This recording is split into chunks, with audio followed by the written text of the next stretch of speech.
All right, we're on the air. Hello, everybody. Welcome to Afterlife with Nasser, episode 6, guys. Welcome. This is Afterlife with Nasser, episode 6. Liam lies, EVS victorious, Malin militia. Hail Malin, hail Ethan. Welcome everybody. Welcome Malin militia. Welcome Comicsgate. Welcome everybody that's tuning in. Welcome to the the people who hate me that are tuning in, anyways. Welcome everybody. I hope you guys are all having a great Wednesday. I hope you guys are all having a great Wednesday. I got some writing done today. Got some writing done, and been chilling since then, watching some YouTube, and probably gonna do a little bit of Christmas shopping today. I think I'll probably be going to the mall later, doing some Christmas shopping. So, gonna have a very productive day. I'm actually off today. A rare off day in the middle of the week. So that's how I was able to do this morning show. And I see we've already got about 6 people in here, guys. So hit the thumbs up or thumbs down, whichever you prefer. Maybe we'll get some pals in here. Ethan has the link and Malin has the link. So maybe we'll get those guys to come by. Who knows? Maybe we'll see them on here. A couple old pals. Maybe we'll get them on. It's been since our reunion stream, since I've had them on the channel. Of course, I have made 1 or 2 small appearances on Ethan's channel since then. Hopefully, we'll be streaming together a little bit more, getting the old gang back together. Hopefully. So hopefully I'll see those guys a little bit more. But let me know down in the chat how you guys are doing today. Let me know how everything's going with you. I see we already got Trainwrecked Comic Fandom for Life. It says, what's the word, Hummingbird? More lies, deceit, and drama, or clickbait? No, these are never clickbait. I've never done clickbait. None of these are clickbait. This is all serious stuff. If you've been watching Afterlife with Nasser, we've had a bunch of stuff to talk about. And in the last stream, I asked you guys, I said, hey guys, what's some Comicsgate stuff you guys want me to cover in the next stream? And afterwards, somebody in my comment section, I'm sorry, their name's slipping me, told me about a stream Ethan did a few months ago. And I've got to open another tab here called Cyberfrog 675K stream. And I was told about some stuff that Liam said about me on that stream. And so I thought we would address it because somebody in the comments after the last stream suggested it. So we're going to do that soon in a few minutes here. We're going to go through a few minutes of that Ethan stream and see what all was said. And we're just going to laugh at Liam's dumb lies. Because everything he's ever said about me is a lie, by the way. Is like I have open like on my phone here. Maybe I'll show it in a few minutes.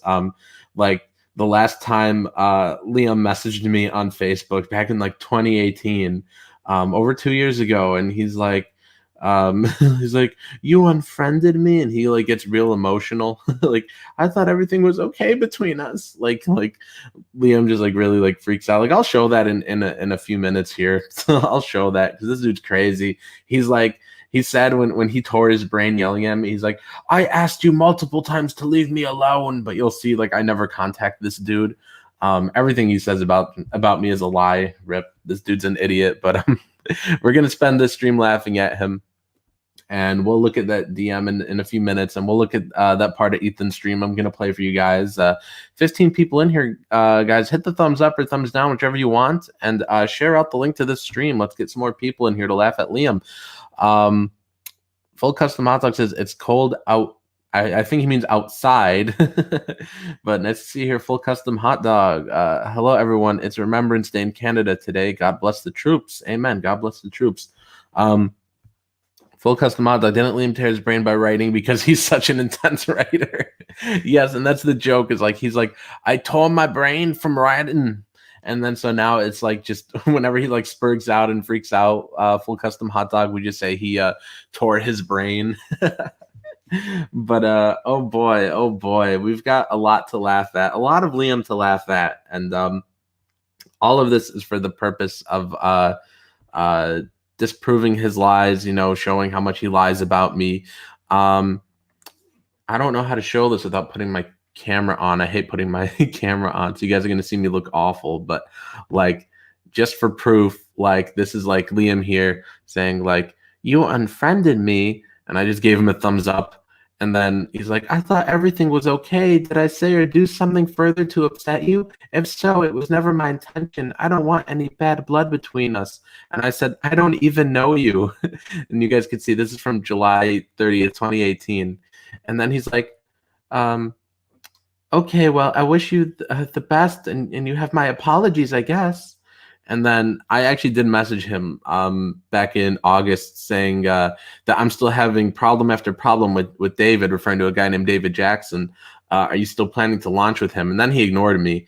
But David was an artist. I mean, I guess he still is an artist, and I will stop my camera now. But David is an artist who would never get his pages done. And I had a bunch of problems with this guy. I tried to hire him in 2017, around like late 2017. I tried to hire him for a comic book. Which was titled Anthology. And I know that's such a awful name for a book, just to title your book Anthology, but that was the best name I could come up with at the time. But I thought it was a solid story. And I hired this guy named David to draw this comic, and he got the cover done fast, and he got the first page done fast. And then I had paid him for most of issue 1. And then he stopped doing pages for me, and I saw him doing pages for other people, and he was always posting updates for other people's books, and he just didn't make my book a priority anymore. And David stopped doing pages, and I asked for a refund, and it took me, probably close to a year to finally get my money back from him. So David was I don't know, he was just a thief. He just took the money and wasn't doing my pages, and he was highly anti-CG, and he was just a weirdo. David was a weirdo. And he would always use his like health problems as an excuse, which we'll see in a few minutes how Liam lies about it, saying that Nasser called the hospital and harassed them, which never happened. Like Liam's accusing me of like very serious crimes here that are easily disprovable. They just never happened. And so Liam's just like deranged if he's like, I asked you to stop contacting me, which like I showed you guys in the messages, he's the one that was crying, like on the verge of tears when I unfriended him. He's like, you unfriended me. I thought everything was okay. Like, so he's a girl. He's a little girl. But we'll look at part of this old Ethan stream that somebody wanted me to take a look at. And let me say hi to a couple people in the chat. System Error here says Nasser Nation, the horror. Yeah, System Error. I think you were the one that actually pointed me towards this stream. The one we're gonna look at, the Cyberfrog 675K stream. So yeah, we're gonna take a look at that in just a couple minutes here, guys. Just give me a couple minutes here. Let's get a few more people in first. We're at 16 people in here. Maybe if we get up to 20 people, we could begin to watch it. I want a few more people in here first. But okay, cool. Now we're up to 18. So let's just get a couple more. We got Samuel I. Olkey in the chat. Nice to see you here, dude. Nice to see you here, one of our regulars. Let's see. Let me get this link copied real quick for the Eternity trilogy, and I'm gonna put it here in the chat for you guys.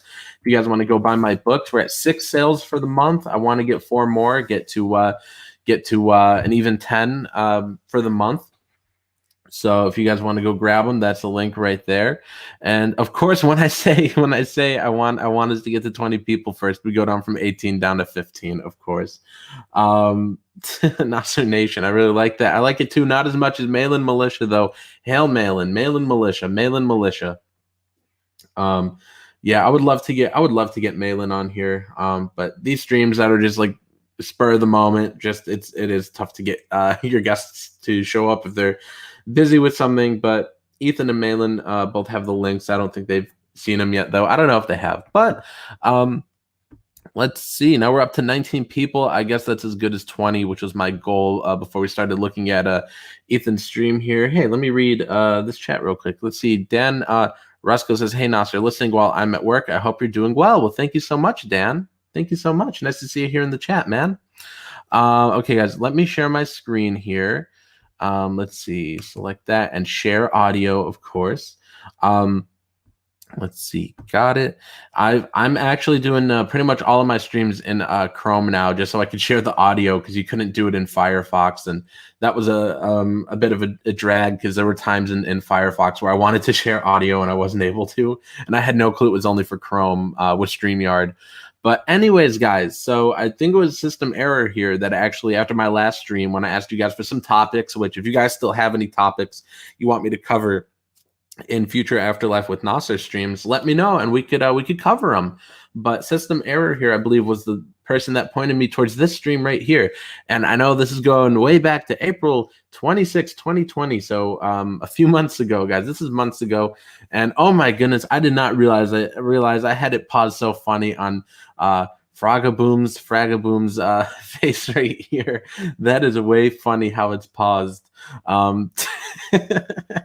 What's Mainland staring at? Like, he looks like he's daydreaming at something. I did not realize how funny though it was paused on this face right here. That's gold. But I was pointed to this stream, and I thought it was the gold. The part that I listened to here for the next few minutes as Liam just like deranged.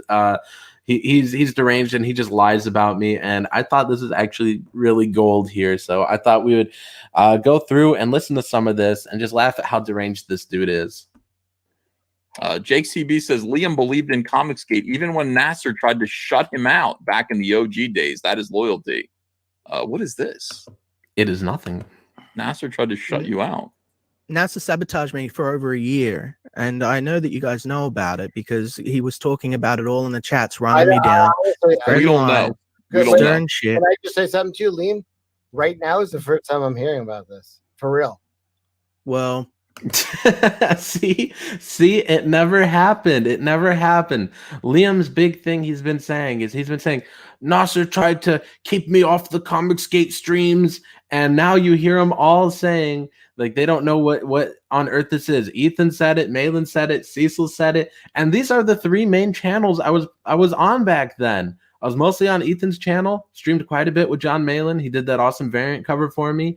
I streamed quite a bit with Cecil, and all of them are saying they don't know what he's talking about. And Liam's like, he was saying it in the chat rooms not to have me on, and they're all like, what do you mean? We've never heard of this. And that's the thing, is no one's heard of it because it never happened. It's all a lie. I don't know where this lie is coming from, but as you can see here, they all said, we have no clue what you're talking about. I mean, gosh, that could be a whole show. This is a whole thing. I would say, hold on one second. This is one thing about comic. I don't know about this. Shush when I'm talking. Sorry. Hail Cecil. Listen, this is one thing that people have to understand about Comicsgate. Like, everyone's experiencing Comicsgate and they think everyone's noticing, but they're not. Like, I don't know what's going on with you or Sketch Therapy or any of these other people. Whoever's mad at everyone, I don't know it. So Nasser trying to sabotage you is news to us.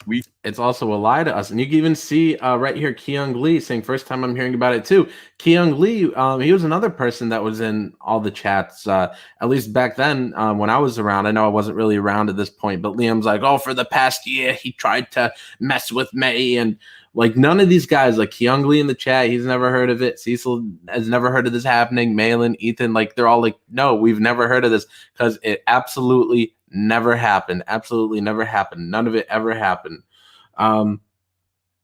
Let's see. Rock and Roll says, so is Nasser the one who has handed the job of executing Liam to prove his loyalty to CG? I don't think so. I'm just calling out his lies because he's really deranged. But let's continue. We did not know that. We were busy going, dude tried to fucking kill a cat. What the fuck? That's what we were doing with Nasser. So we didn't hear any of this. So we're happy to hear now.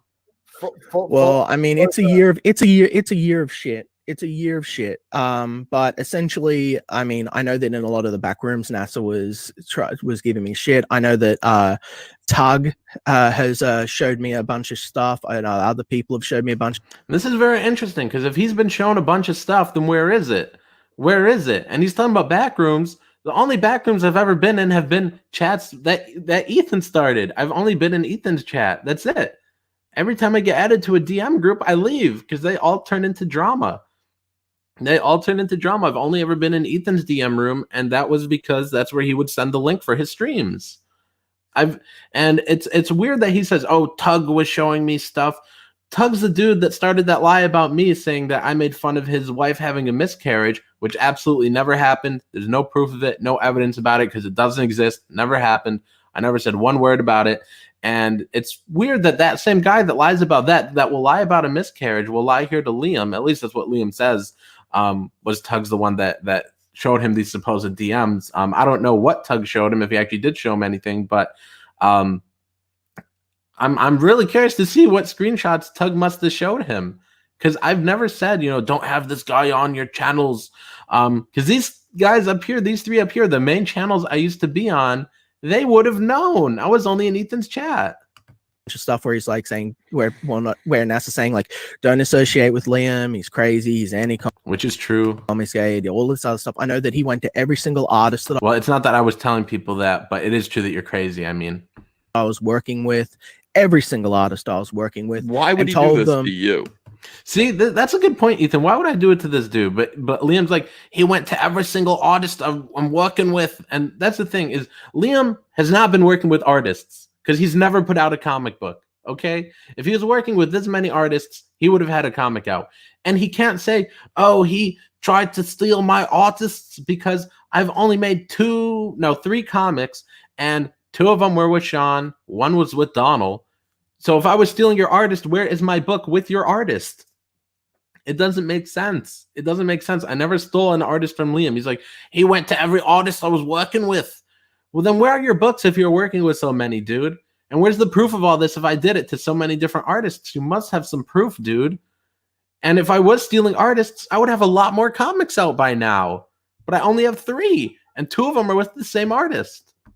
Why would he do this to you? He did this to me because my very first artist on Flint and Steel, David Jackson, who, like I told you guys earlier, if you guys were here, tried to scam me. He took my money, didn't do pages. It took me like a year to get a refund. Yeah, who since been, you know, I fired him in the end. But my very first artist on Flint and Steel was someone that had quit working for NASA. He did not quit. I ended things with David Jackson because he wasn't doing the pages. I got my refund from him because he wasn't doing pages. So Liam is just spitting out lie after lie after lie. Way back before he was Comicsgate. And what happened was NASA got big in Comicsgate and then decided he was going to use that power to crush anyone that had ever said no to him. What? What are you talking about? What are you talking about? And so he went around, he like called up the hospital that David was at. This is a big lie. How would I know what hospital David was at?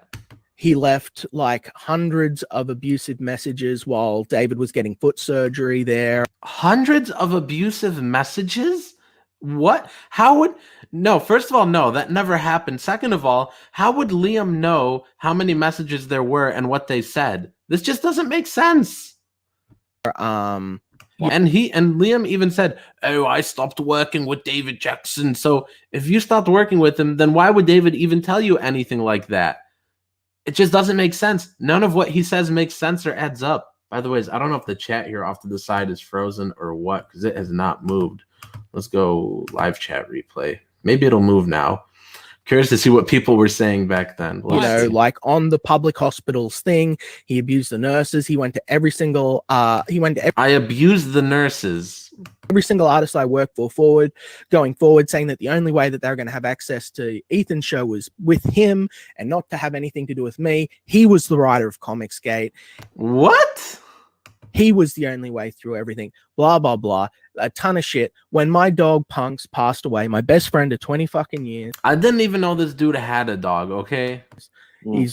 He passed away. He does not even have access to my Facebook group. He weaseled his way in through other people.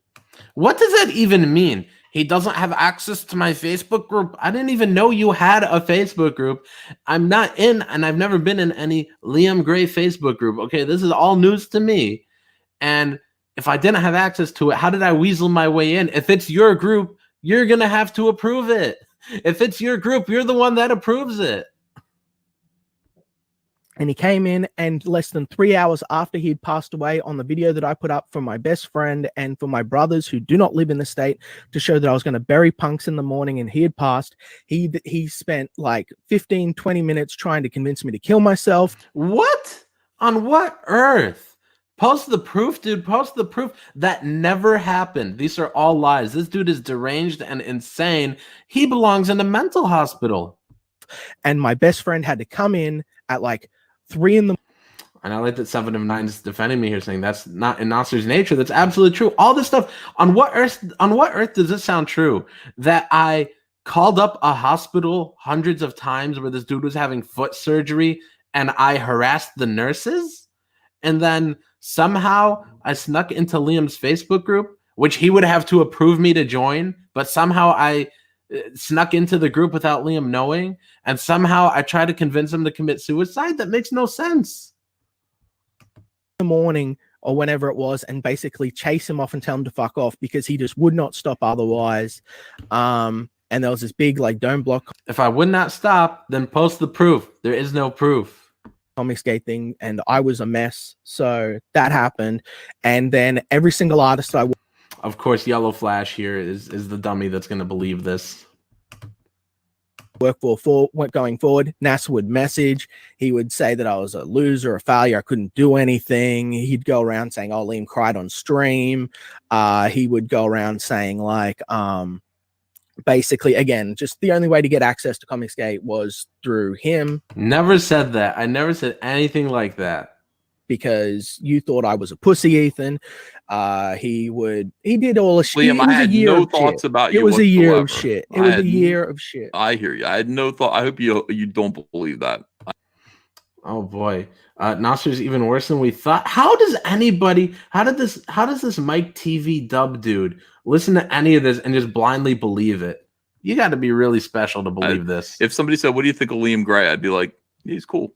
I had no negative Imagine thoughts about you. Liam, like before Xenotype came out, he was doing a lot of push. That's all I know from you. I don't know anything connected to Nasser. I don't think of you and Nasser in the same thought. because there is no connection. There never was. There never was. It's not for real. I don't know. Well, thank you. But I mean that's because it was hard. It was hard because I couldn't find artists or stuff to work with me, because anytime I announced that I was working with anyone, along would come Nasser. And oh yeah, right. I mean, in a way, it was good because a lot of the people that wanted work and that I was going to work with turned out to be complete fuckbags that were like, and now I anti-Comicsgate. But still, it was difficult for like a year where I'm like trying to. Right. I like this dude in the chat. Red Syrup saying Nasser was better than that. This dude gets this dude gets a hand. He gets a hand. At least one person in the chat believes me. Trying to go into production, I couldn't find anyone that would. I'm rambling. Sorry, guys. No, it's okay, Liam. You're very emotional. What is that you're drinking? It's just water. You get excited. No, it's just water. I'm dehydrated still. I've been I have honestly been dehydrated a lot ever since the whole thing happened. Have you been dehydrated since you pretended to drink that vodka? Sure, Cecil. Yeah. Fucking liar. It's the. Let's see. There was somebody in the chat that says, anyone encountered this from Nasser, this dash hammer dude? And nope, nobody has. You're not going to find anybody that has because it's completely fabricated. Yeah, it's the what do you call it? Like the I forget what. Never mind. Guilt from lying. Yeah. The guilt from lying is making me dehydrated. Well, I think that's it as far as like what they say in regards to me. But yeah, I don't know. The chat's got some funny comments there, but let me go back to this chat here and let me stop screen sharing. 31 people in here, guys. Hit the thumbs up, thumbs down, whichever you prefer. And let's see what else is going on in the chat. Let's see. Nasser sabotaged by Cheerios. A whole year of crap. Oh boy, Vic, you want to get on here? We're doing a morning show. Let's see, P Money. How much contact have you had with Tug? Hardly any, I'd say. Oh boy, Sheila Allen says best to distance yourself from the Liam drama. It was. First of all, it's funny to laugh at. Second of all, this was requested. I asked you guys in the previous stream what you guys wanted me to talk about on here, and somebody sent me the link to this stream, and they were like, "Hey, you should talk about this one because Liam, says a bunch of this deranged stuff about you." You tore his brain, Nasser. How dare you? We've got the great John Malin in the chat saying Nasser has dreams too. John Malin, get on here. You have a link, man. You have the link. I would love to see you on here, man. To be fair, I harassed nurses too on Halloween night. Let's see. Liam is scarier than a Nasser story. Oh boy, I'm putting the link for the Eternity Trilogy in the chat if you guys want to get my Eternity Trilogy on Amazon. We got VMRE in the chat. Nice to see you here, dude. Says, how could you do those terrible things? Oh boy. The frustrating thing is, how does Nasser prove this didn't happen? It's why innocent until proven guilty causes, because it's hard to prove something didn't happen. Let's see. Nasser threatened and harassed all the writers I was working with. He is the only CG writer. Vic, I'm going to send you a link, man, if you want to get on. Let me open up Twitter real quick. I'm going to send you the link here in just this second. Let me find you on Twitter here. Sorry, guys. I know this is boomerish to do this on the air. Okay, Vic, you have the link now. If you want to get on here, talk about this stuff. Or we can talk about comics. We can talk about whatever, Vic. Just get on here. Give me a guest to bounce off of. We got Gold Gauntlet Comics says, good morning, bro. Good to see you live. Welcome, dude. Welcome to the stream. I think this is my first time seeing you here, so it's always a pleasure to see some new names around here. So thank you. And he says, Malin Militia. Heck yeah, Malin Militia. John Malin, if you're still tuning in, then please get on this stream, man. The chat would love to have you here, Malin. The chat loves you, Malin. Malin Militia. Everybody that's watching right now is Malin Militia. They just have to be. If they hang around my channel, you're automatically Malin Militia. So Malin, come on, man. Come on the channel. Hail Malin. Hail Malin. Let's see. Vic, come on, get on the stream, dude. I'm waiting for him to see the link. Hasn't said seen yet. Come on, Vic. I know you're watching, Vic. Get on here. But yeah, if you guys got any other like videos or anything you guys want us to look at, let me know. Send it to me on Twitter or something. Let me know, and we will take a look at them. We will do some roasts. We'll do whatever. But yeah, as you guys can see, like Liam just has these like deranged like lies that like if I did any of it, I would probably be in jail. Like if I called a hospital like hundreds of times, like Liam's like he called the nurses and harassed them and called them hundreds of times. Like, I'm pretty sure you would go to jail for that. And I've never been in jail. Awesome. Man says, I'll pop in. Give me a few. Heck yeah. Let's see. Mike H says, Nasser, you're rolling expletive. Welcome back to CG. Well, nice to see you here, Mike H. And thank you for welcoming me back. Everybody's been very welcoming. Outside of a couple people that still hate me, but for the most part, everybody's been very welcoming. It's great to be back. Great to see you guys again. Great to see all the old faces as well as a few new faces, like a Gold Gauntlet Comics here, I believe, is a new face, so that's nice to see. And of course, it's great to see some of our longtime viewers like P Money here, and it's been really great reconnecting with a few people, and of course reconnecting with Malin and Ethan. It's always great to have those guys on the stream, and it's always a pleasure to talk to those guys. So it's been pretty cool coming back, guys. Been very happy coming back. We've even met Kratz in the last stream. He said in the chat, he's like, these Afterlife with Nasser streams, you seem really happy in them. And it's like, yeah, it's just like you come back to CG and it's just like everything starts going good. Like you just get really excited being back with everybody. It is very happy. It's CG is a very happy place to be. CG is a very happy place to be. It's the best place to be. It's the absolute best place to be. And of course, while I still got 30 viewers in here, I'm going to share my screen real quick. And we're going to take a look over here at the cover to Asile. It's written by me, drawn by the fantastic Vic King, who should get on this stream. It's about a woman who's hunted by Dracula in an insane asylum. It's coming to Indiegogo sometime this month. So be on the lookout for that, guys. And if you guys want to be notified by email when we launch, then sign up for my newsletter. It's down in the description. Let's see. You got the ball. Show them how to do it. Heck yeah. P Money says, yeah, I really want to know Malin's thoughts on this stuff. Let's see. Mike H says, honest review. I enjoyed reading Stardust. Thank you very much. We've got King Crow in the chat saying, "Kaka, kaka, ahoy there." Nice to see you, King Crow. Welcome to the chat. Welcome to the chat. But yeah, if you guys want to be notified about Asile when it launches, the link's down in the description. I really think you guys are going to love this book. I really couldn't be happier with how the script turned out. And Vic has been, he's been really great to work with. He's been really great. You know, he's been showing me pages. He's been showing me some snippets, and you know, he's been giving me updates as far as, you know, what part he's working on whatever day. You know, sometimes he skips around a little bit. Like he'll draw like page 1, and then somehow he'll be inking like page 4, and I'm like, but what happened to the other pages? He's like, well, I felt like doing page 4 today. So you know, sometimes he moves around a bit. Oh, here's Vic. Vic, I was just telling people how, like, when you give me updates sometimes on where you are in the book, like, it's funny because you'll be like, hey, here are the pencils to page 1. I'll be like, oh, awesome. And then the next day you're like, well, I started inking page 4. And I'm like, what about the other pages? And you're just like, well, I felt like doing page 4 today. Oh, I know. Boy. You know what it is? I'll because I don't think I've ever explained that to you. I'll be working on something and then I'll get a little bit frustrated with it. And so I kind of have like, no, I definitely have, but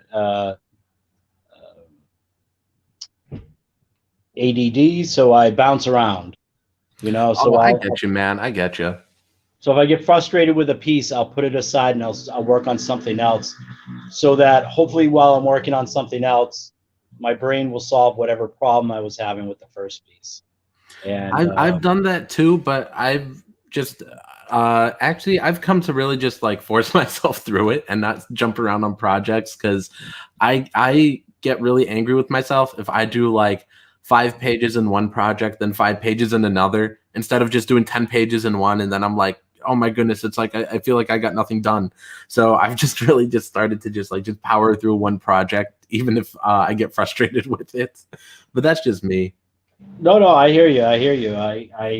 I probably shouldn't do it as often as I do. It's just the way I've always done it, you know. And yeah. Let's see. Gold Gauntlet Comics says, the creative process. We've also got Andrew from Hey, Isn't That Devon Graham in the chat, says, Malin Militia, hail Vic King. Oh, hail Andrew. Love Andrew. We're me and Andrew are gonna do a stream together sometime soon. It's been way too long since I've done a stream with Andrew. Me and Andrew used to stream like in like 2018-ish, like 2019. Like me and Andrew used to do a stream together like every day, and we just talk about movies, and we really got off the wagon. But hopefully soon me and Andrew are gonna do a stream. We both picked up a ton of new movies lately with the Criterion Collection sale.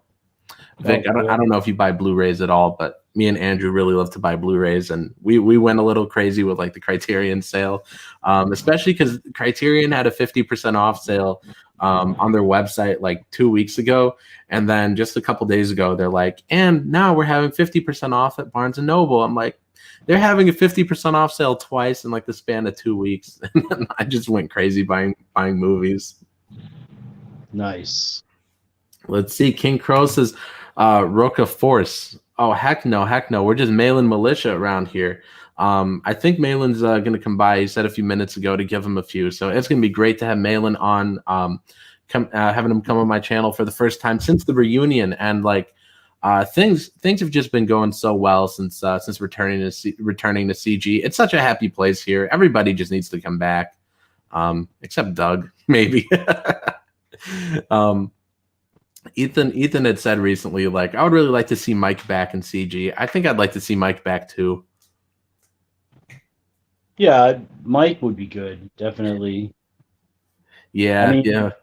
I think there's like, obviously there's a whole bunch of stuff behind it, but Mike was a fun personality to watch when he was. Yeah, I love when when Doug made him cry. Yes, that was such a gold stream because he's crying and then I'm just like squeaking my chair. Why don't we get a chair squeak for old time's sake? I don't know if you guys heard it, but I at least tried. Let's see. That was because Doug got him so mad he swore in front of his children, right? Yeah, something like that. Oh boy, that was such a gold stream. That was absolutely gold. Let's see. King Crow says, "Hail the coach! Hail the coach!" Yes, definitely hail the coach. Mailing militia. Yeah. So, anyways, man. Anyways, what page are you working on today? Right now, I'm actually drawing right now as I'm talking with you, and I'm going back and I'm changing some of the pencils on page. Page is this? Hold on. 1, 2. This one's page 3. Oh, okay. Awesome. Awesome. I'm very excited to get these pages, man. I'm really hyped to launch this thing. I really believe in this book. I think everybody watching is going to really love it. Yeah, I can't wait to show you the changes I've made. Some of the stuff you haven't seen, some of the stuff you have. I will be sharing it with you tonight. Awesome. Yeah, I've been annoying Jim O'Reilly the last couple days. Like every 2 minutes, I'm messaging him. I'm like, "Did you read Asyle yet? You read it? You read it?" Because he wanted to read the script before doing the trading card, and so I've just been annoying him. I'm like, "Can you read it now? Can you read it so you could draw the trading card now?" And he's like, "Not yet, not yet." I think he's gonna regret it because I've just been bugging him. I'm over exaggerating, of course, but because I know sometimes people take it seriously. Like next thing you know, like there's gonna be someone saying like Nasser harasses artists. Oh boy. Let's see. P Money says Mike and Malin were a great pair on stream together. Dare I say a better pair than even Malin and EVS on stream? No, disagree. There's no better duo than EVS and Malin. There just isn't outside of me and Vic, of course. Let's see. I'm posting the link again in the chat here for the Eternity Trilogy, guys. Guys, go ahead and get my books. Still at 6 sales for the month. I'd love to get 4 more, get to 10. I'm gonna refresh my dashboard. See if we went up at all. No, we did not. That's always the embarrassing thing when you refresh on stream and it doesn't go up. But oh well, it is what it is. Of course, if people buy hard copies, it does take a couple days to show up in my dashboard versus the ebook show up instantly. So we could already be at 10 and I just don't know it. You know, they could be still printing because it doesn't show up till they ship. So who knows? But I appreciate everybody that's bought my books. Let's see. I loved watching Malin and the guys on Drawn and Quartered. Let's see. Yeah, that's the thing. Like, it was such bad timing. Like Mike just chose the worst time.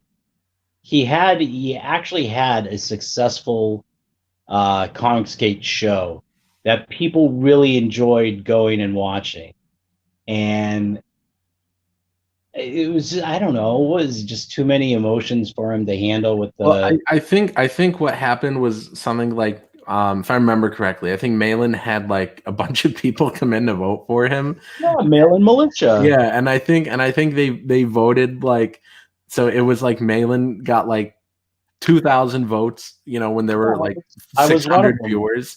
There were like 600 viewers, but you would get like 2,000 votes.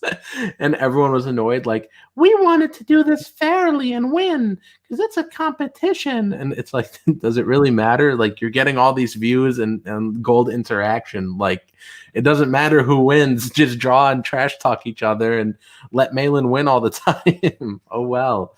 Well, that's kind of the thing. It's I think it came down to people feeling maybe getting a little touchy about ego over talent. Oh, well, I mean, it's all like just like, you know, Spider-Man fan art pieces every week. It's nothing serious, you know, like it's not a serious competition. It's not like they're winning like, you know, like $20,000 or something. Like it's yeah. And yeah, I think it was just good entertainment, and plus, I'm sure Malin wasn't gonna, you know, like have like 20,000 votes, you know, every stream like forever. Like, you know, I think it would have just like blown over. Like people probably would have got tired of like, oh, I got to go on my 10 alts and vote now. Like, it was comedy gold. I think it would have all blown over. Most of the stuff would have blown over. I think everybody kind of took things a little too seriously. Like all of us that left, like a lot of us left around like close to the same time, and I think we all just should have just shut up, and it would have all blown over. I used to watch that show like I'm from Red Bank, Mike and Malin. Oh wait, I read that one. I meant to click on the next one. Oh wait, it's not clicking. Sometimes StreamYard freezes with the comments and it doesn't like to click on the next ones. But he said it's like good cop, bad cop. Let me see. Will it click now? Yeah, I mean the show was for people, man. I used to watch it, and I used to do the draw along because they had a draw along thing. You'd post your draw along pieces on Twitter, and then they'd show them after they did the votes for the guests on the show. And those were good times. It was before everybody freaked out and went bananas. I mean, even Edwin back then was like enjoyable to watch, and he was like, yeah, like I was on the first Drawn and Quartered, and I really liked being on it. And then as it went on, like Mike stopped giving me the link, and I'm like, I thought I was supposed to read the chat, and he's like, no, I'm gonna have Edwin do it. Ha ha ha! He's so much better than you. And I was like, you gotta be kidding me, Mike. Like, I was having so much fun on this show. But I don't know, because like as far as like watching streams, like, we're busy like working on books. We don't always got time to tune into all of them. So it was funner to actually be on it instead of just watching from the crowd. And Malin Militia, welcome. What's happening? Nothing much, dude.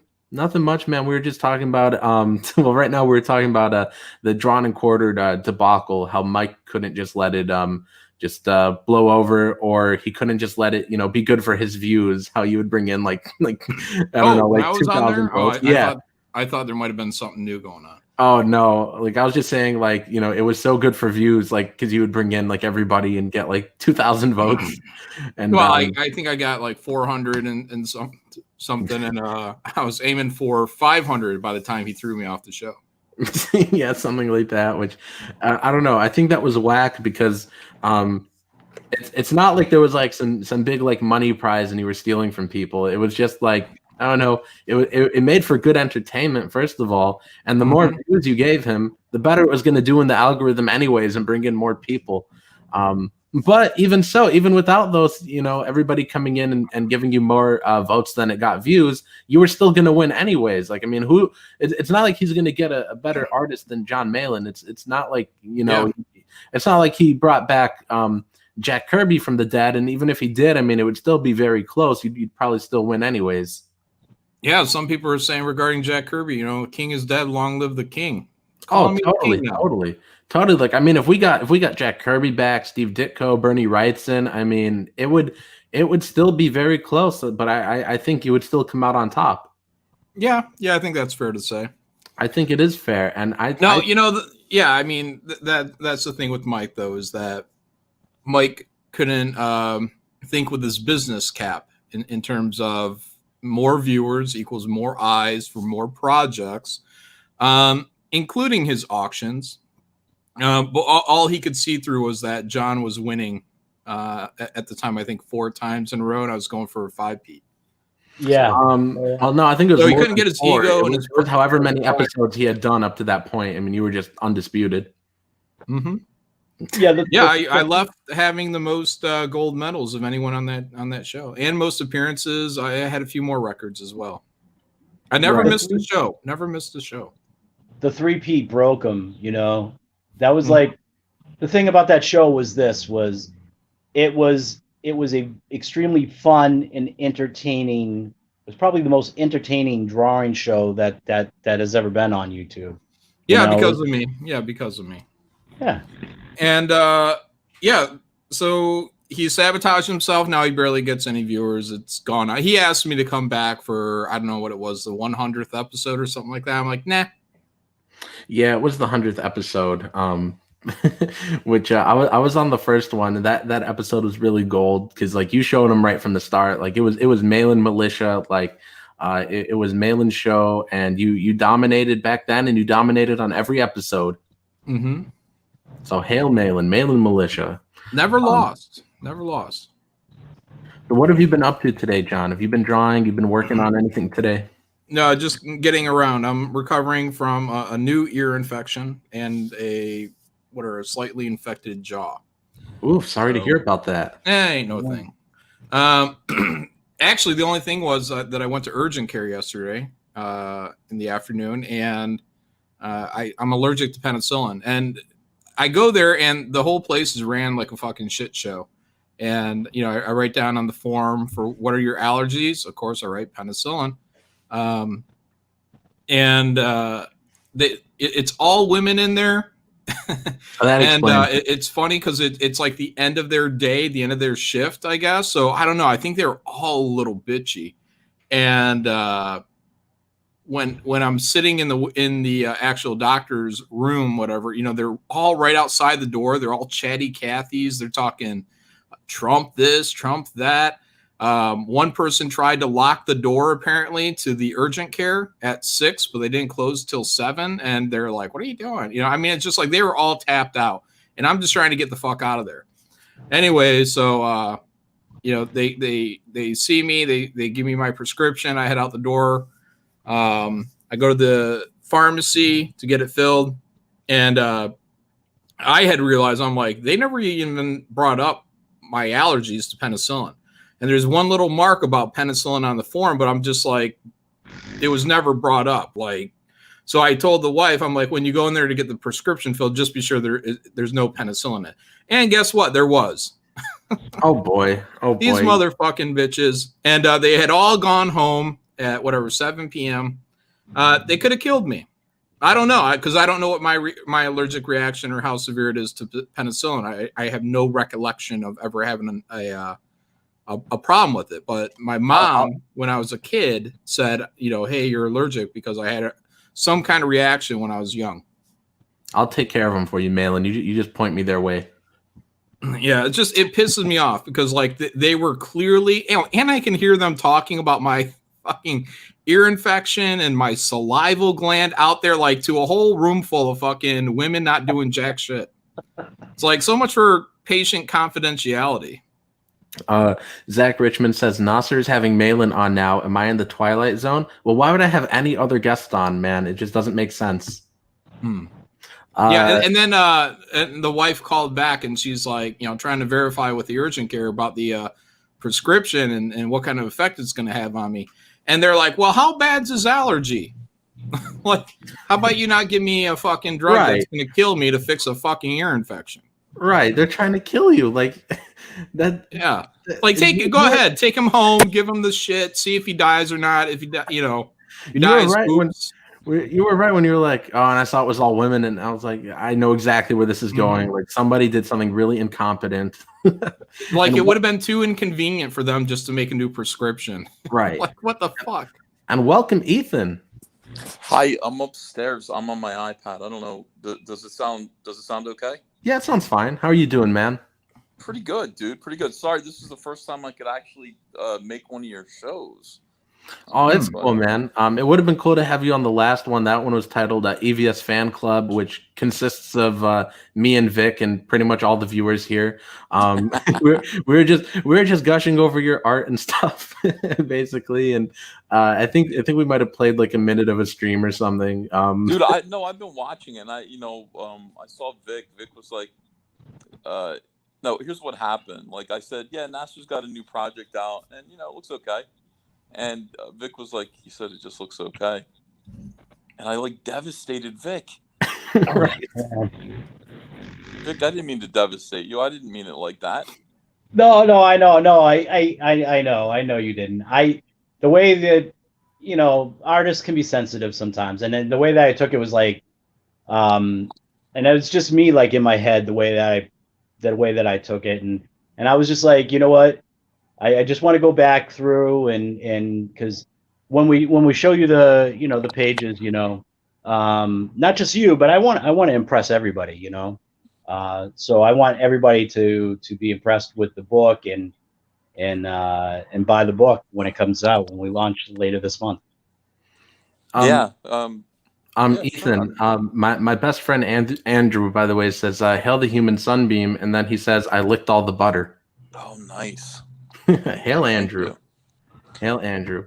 But Ethan, what have you been up to today, man? Have you been getting any art done? You've been working on stuff? Yeah, I mean, that's all I've been doing. I'm downstairs working on Cyberfrog. I guess I'm getting Rainbow Brute together for a launch on the 29th. By the way, hi John Malin. I didn't know you were going to be in here. How you doing? Hello, Ethan. Yeah. Oh boy. No, that's cool. So 29th? 29th, yeah. It just, there's something about launching it on the 15th that it sounded okay 6 months ago. Now it feels not so right. And I couldn't put my finger on it. I have like an instinct about this. If I launch it on the 15th, it's not going to do well. But if I launch it on the 29th, like right after Thanksgiving, everybody's home, everybody's with family. But it's Sunday, Thanksgiving's over. My dad is over here, so he'll be a guest star on the show. I have a better feeling about that. There's something associated with launching it, and that's like Thanksgiving, and certainly one thing that we all have to be thankful for is Comicsgate. So it just seemed like a good idea. So we'll be launching it on that Sunday, and now I feel like that's appropriate. I feel like that's the right time to do it. So beautiful. P Money says, have EVS and Malin come to Liam yet? No. He hasn't invited me. I don't know. Oh boy, you guys. So I think it was either last stream or the stream before. Matt Krotz in the chat was like, "I love these Afterlife with Nasser streams. You just seem so happy." And like, it's true. Like CG is like, it's the happiest place on earth. Yeah.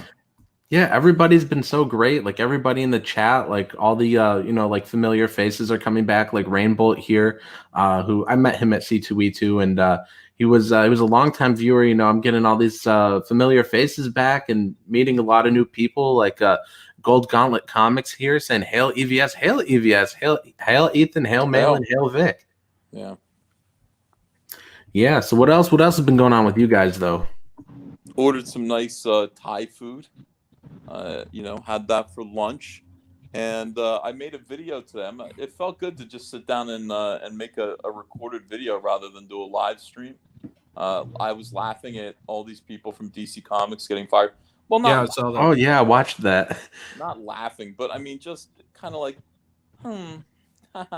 Right, like everyone's like, "Oh no, Ethan, you're wrong. Like that's not going to happen. DC isn't going to fail." And then they laid off like, I don't know, 100 people, and then just months later they're like, "Well, another 100 of you, goodbye."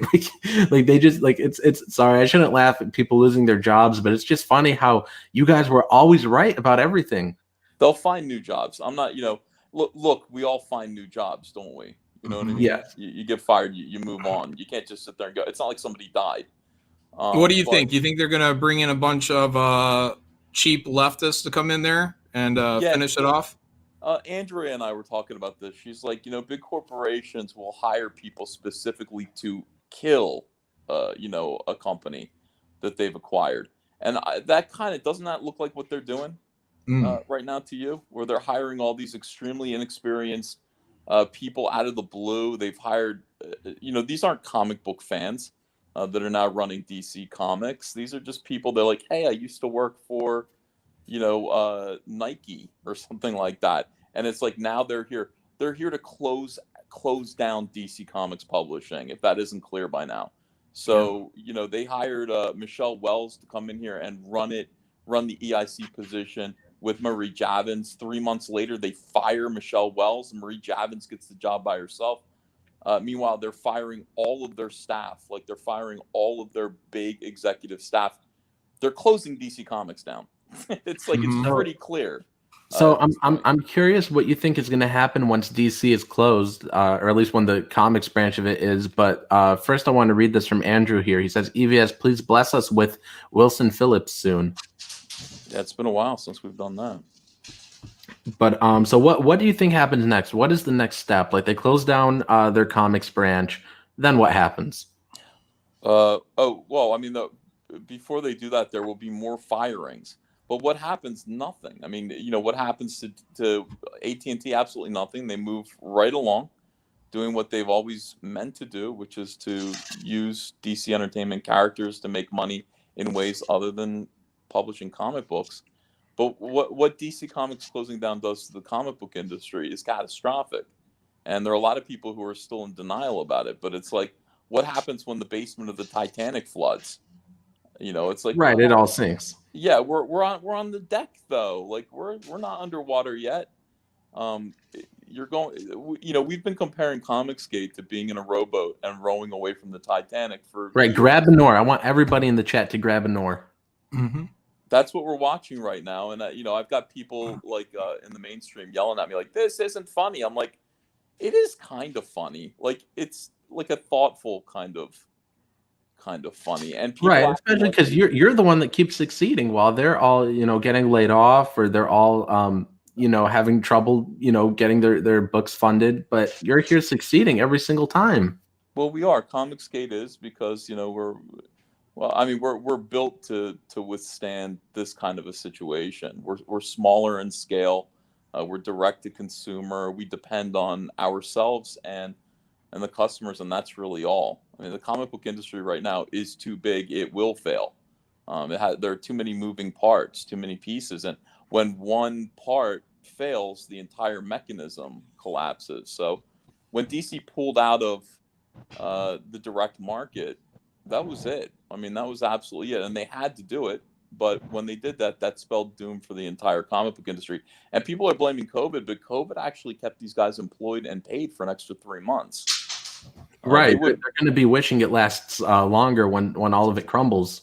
That's right. I mean, COVID was like, okay, so we're getting some money from the government as long as we keep you guys employed. And so they did. They fired these guys months ago, and they said, you can stick around for 3 months. Why? Because of PPP loans. And we knew that like when those expired right now, that would mean there would be more firings. And this is just the start. This is just DC, but Marvel is next. You'll see they chopped off their snake's head, John Nee, the publisher, just like they chopped off Dan DiDio's head way before they started cutting heads off down the line. Nee's only been there, maybe a few years? Yeah. Right. And like after this, they're all going to be coughing on each other, trying to get it back. And so my question for you is, if you could have one SJW cough on you, who would it be? Like if you had to, or else you got shot in the head, would you get shot in the head, or is there anybody you would let cough on you? What does that mean? Cough on you? Like because they're going to want COVID back, so that way they could still make money. No, fuck them all. I honestly, the industry's corrupt. It's broken. It does need to collapse, and those people who are meant to do comics are going to kind of crawl out of it, and they're going to do comics. But most of these people are just going to move on and find the next thing that they didn't build that they need to destroy. Yeah. Right. And anybody who's smart, they're going to be here in CG, which is the best place to be. Well, it's not a place. This is the thing. People are like, Nasser is back in CG. I'm like, well, he's realizing he's Comicsgate again. This isn't a place. It's just something that you choose to associate with and align with. Right. And it's a good idea. The question is Nasser hanging out with Ethan and John Malin again? And that's a different and separate question apart from, is Nasser Comicsgate?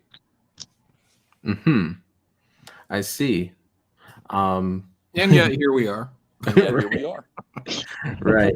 But like Malin said, barrel of crabs, he was exactly right. Like I'm getting all sorts of because in my stream the other day, it was called like I think F Cherry's Hill Ethan or something, and everybody's asking me like, well, were you just denouncing Cherry or everybody that follows him? It's like, does it really matter? Like whether it's him or everyone that follows him? I mean, it was the equivalent of 12 retweets. I mean, they could take it however they wanted.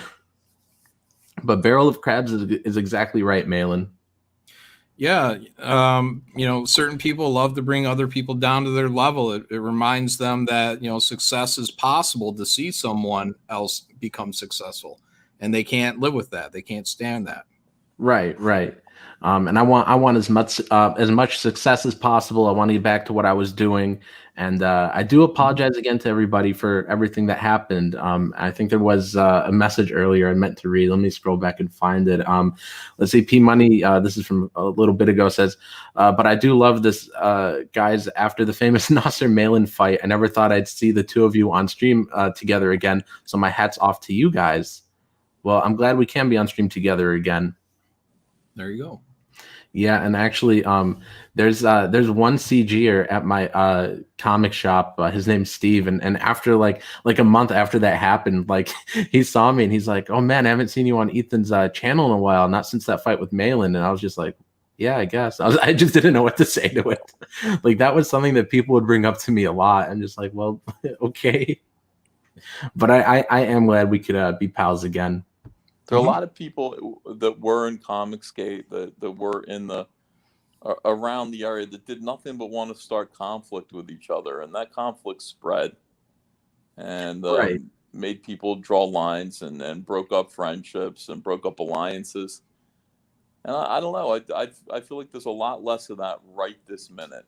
Right. And so those people did a lot of damage, but I'm done listening to them. And I'm with you. I would like to see Mike back, like you were saying on your stream the other day. You're like, I think I'd like to see Mike back. I'd like to see Mike back too. Mike will not come back just because of me. That's unfortunate. That's called cutting off. It's interesting for me to say this, but cutting off your nose to spite your face. Mike would do much better. Mike is flopping around. Mike's floundering outside of Comicsgate. He really would be better if he were a character, on our shows. If Mike, allowed Malin to compete with him and beat him all the time and stuff like that. Yeah, everyone that used to surround him makes Mike likable. He got rid of all the people that made Mike likable. That's right. And he doesn't want to do that because he's mad at me. Well, look, I mean, don't fail just to get at me. I'm still succeeding. I'll be okay. If Mike continues to fail because he doesn't like me, well, I mean it doesn't hurt me. It hurts Mike. If I were Mike, I would say, you know what, I'm Comicsgate, and I'm going to be here, and I'm going to do my thing. And every chance I get, I'm going to embarrass Ethan. I'm going to be on his streams. I'm going to say things to embarrass him. It's going to be subtle, but I'm going to drag him down a little bit while I make a lot of money. How do you like that? That's what I would do if I were Mike. Yeah, it seems like the old plan he had. Why didn't that work out? Yeah. Oh boy, Mike should have just rolled with the memes with Malin getting like 500 votes when they had 400 viewers. Like he should have just rolled with it. Mike needs control over everything, so he couldn't handle that. He couldn't handle that anyone would be able to outperform him on a joke of a show contest. Or even maybe even with even sales, because Graveyard Shift did, we had a little fun rivalry, and Graveyard Shift, kept tipping up above his.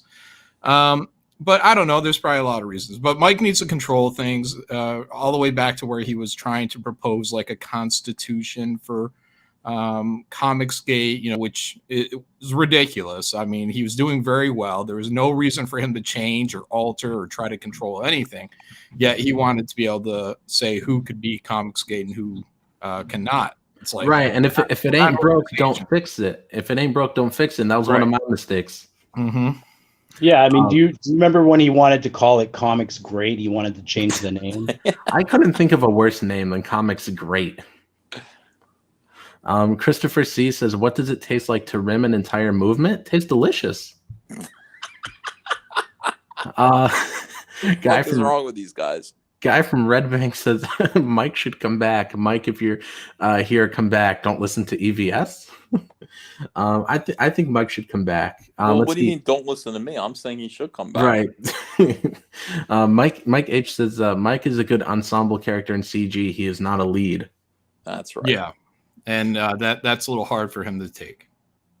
7 of 9 says, "Whoa, I don't know what I recognize my place in Comicsgate and going on Ethan's channel. Look, we're there to compliment the show. No, if I'm Luke Skywalker, you're Han Solo.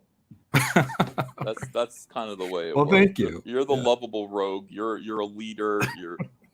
You do your own thing, but you always win. I'm just there to stir up the conversation a little bit. Yeah, but I'm the guy who, a lot of times, it's a lot of people that are in agreement. You know what I mean? So, that's kind of how everything kind of came about. Like even the wolf stuff, the flat Earth stuff. It's like when everybody else is going, well, I'll just say something. Just mix it up. Tom says reunited to plot against Liam. We're not plotting against anybody. That would be a tremendous waste of energy to plot against Liam. The only plot I would have against Liam is to get Liam and Nasser to get over it. Oh boy. Liam but I did catch a bit of your show, Nasser, before where you were saying, where was like all this evidence on all these allegations? And it's like, if all this stuff was happening in these back rooms and he had the proof to throw it down, he should have just thrown it down. Right. And especially it was funny because, there was you and Ethan and Cecil on this stream, and he's like, Nasser was talking about it in all the back rooms, you guys already know. And all you guys, the 3 main channels I was always on, all you guys were like, we've never heard about this. And he's like, no, but he blacklisted me from your channels. And you guys are like, how? And he's like, Tug showed me DMs. And I'm like, I was curious, like, what could he possibly like show him? Like, it just doesn't make sense. I think he's lying about that too. Well, I have there no idea. Are people who want to stir up trouble. Liam made an accusation that he would, like, he's got some kind of knowledge or behind the scenes something, like some kind of nuke that he could drop on Comicsgate, I guess. And I have no idea what could even possibly.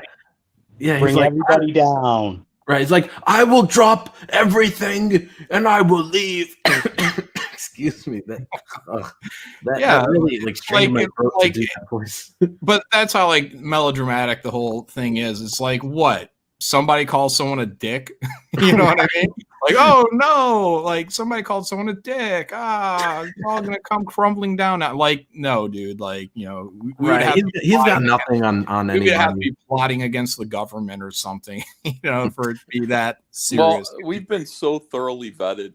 Here's the thing, like, people have been trying to destroy Comicsgate and have been talking about destroying Comicsgate, and all different factions have been trying to do this, from Vox Day to like Renfamous and her weird SJW crew to Marvel Comics, Joe Quesada, to the smaller, like you're talking these other guys here, Preston Poulter, these smaller channels, Comic Book Hut.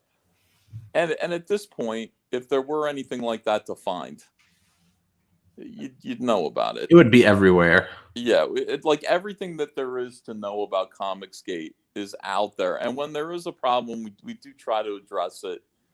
There are some rules that we follow that kind of bind us up sometimes, but for the most part, we clean up after ourselves pretty well. Like the big one, no big secret. Like the big one I hear is that like, oh well, all the money's fake, and I'm just thinking like, well, all the money from my campaigns were real. Like those weren't fake people. Well, I don't know why we'd be doing this for fake money. Right. And Andrew says Mike Miller is definitely Jar Jar. Mike Miller is Lando Calrissian. That's who Mike is. When Liam said that he knew where all the bodies were buried, I was just like, everybody does. They're buried on Twitter. It's right out there in the open. Oh boy. Who would I be? Would I actually be Jar Jar? No. Who would you be in all this? You would not be Jar Jar. Would I just be one of the younglings that got killed? No. I'll let you be my Chewbacca. Chewbacca's good. Yeah. Does a lot of grunting. I would say Doug Tenable's Chewbacca, but that's just in terms of looks, not like. Badger Comics says this effing guy for a year and a half crapped on Comicsgate. Nasser is no different than the retarded SJWs. Why are people cool with this guy? Oh, because Nasser has apologized. I've apologized, and we need to. And I admit I was led astray. I listened to the wrong people. We need to be able to, fix relationships. We can't be like SJWs and like, it's just you're in or you're fucking out. So, give people a chance. One wrong thing should not define your entire existence. And Badger Comics also says, genuine question, not here to troll. Thanks for answering. No problem. Let's see. Mike Miller is Akbar. It's a trap. Let's see. 7 to 9 says Nasser is BB-8. No, Mike Miller is what's his name? Guado? Oh yeah, the guy who the little flying bug thing that sold. Yeah, He sold Anakin into slavery. That is Mike. I would think Mike. I got a great deal for you. Ethan. Now, I told my friend Andrew Hayes and that Devon Graham in the chat. I told him one of my favorite jokes on your channel is when you do your impression of Mike Miller's laugh, and he's like, "Well, I don't think I've heard that one. Can you do your impression of Mike's laugh?" I'm not even sure if it sounds like Mike really, but it's how it doesn't matter. It's feel. gold. But Mike's like that. Mm-hmm. That's it. It's absolutely gold. He's fun that System error, says Liam threatened to poop his pants and leave. Yeah. Who is EVS? Are you Darth Vader? No, he's Luke. I would be Luke in this scenario. If we were the bad guys, yeah, I would be Darth Vader. I hope so. Let's see. Nasser made mistakes. He did a video apologizing. I believe him. But thank you very much, dude. All right. So who's Obi-Wan? Zach.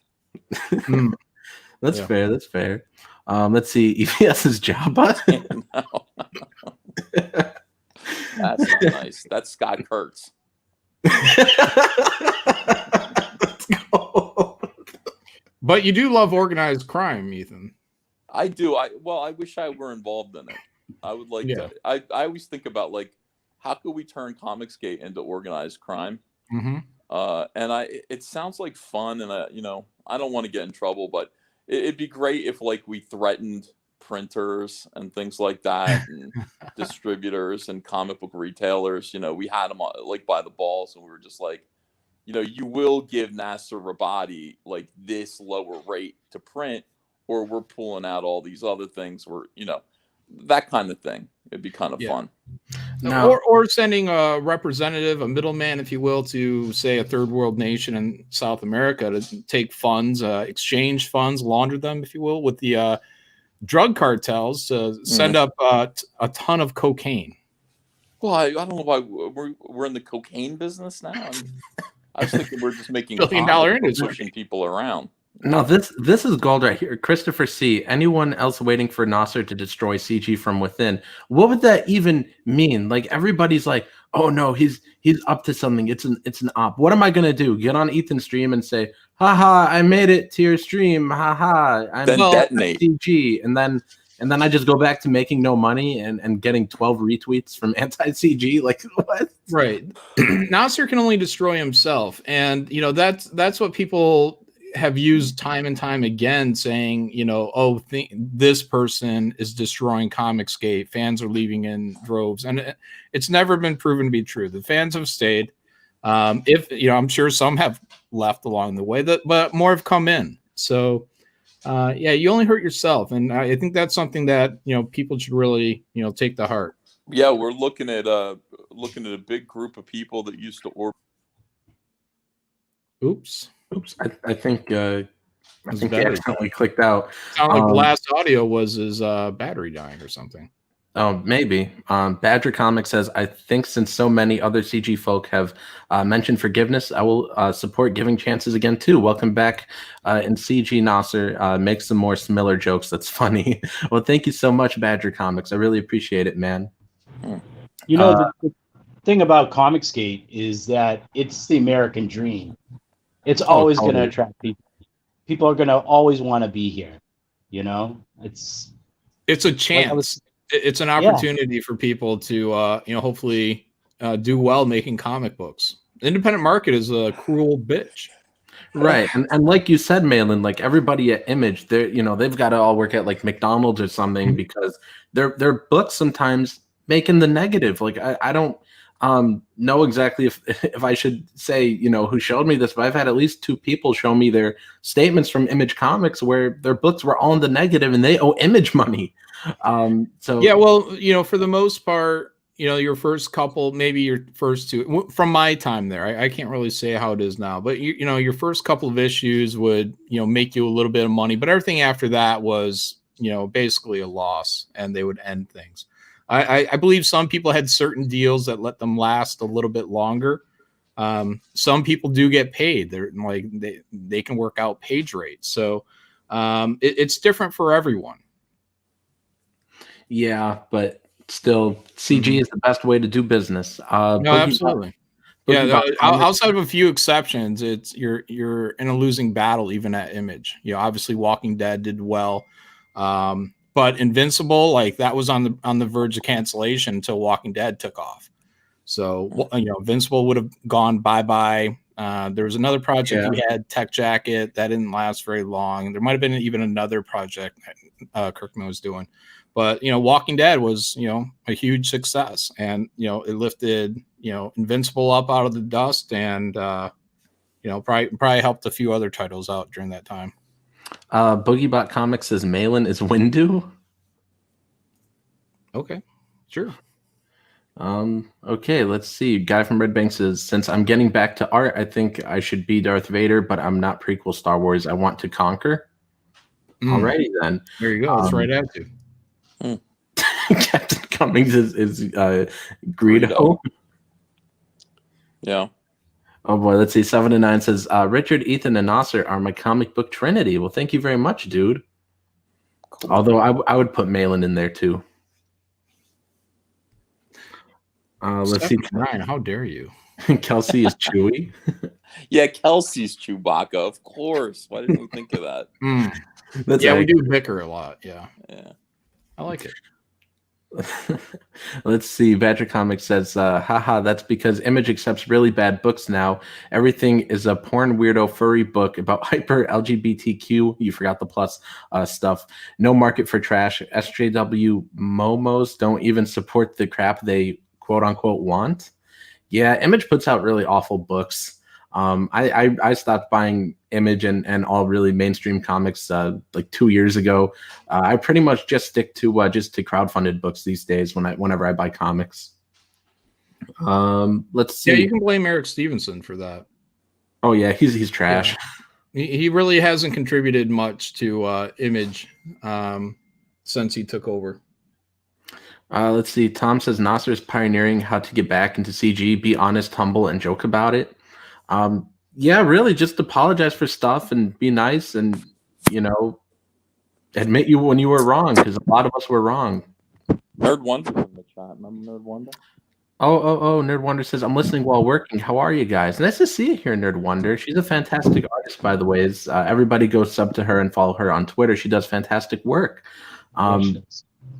Yeah, I can't wait for her to launch another book. I think so far she might have her only book out might just be the Ashcan with the Graveyard Shift, which I really loved, and she put a Stardust cameo in there. There's like a shelf or something on one of the pages, and all the books say Stardust. So I thought that was really neat. Nice. I'll have to edit that out. Just kidding. Let's see. Malin has sorry guys, expletive variant cover for Starlight Cats on Indiegogo. That's right. There is a competition between Malin and Roquefort to see who could sell the most variant covers. I don't know if it's even a competition. I promote Roquefort's more than Roquefort promotes Roquefort. So I feel like any books that have sold, should be credited to me, period. Yeah, I'm going to pull up Starlight Cats here, and I'm going to put the link here in the chat. Everybody go grab a Malin cover. And also, while we're shilling Indiegogos, let me pull up The Buckler from John Dillard. This is a fantastic book.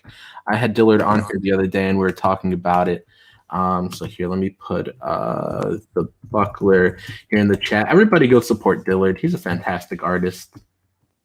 Let's see. Nerd Wonder says, cats and comics are my cocaine. I get both. Comics and cocaine.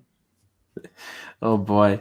I had a project I wanted to do with Nerd Wonder, and then I kind of rage quit on the script because I didn't like it. I might revisit it. It was called Nos Fur Atu, where it was about like vampires and cats.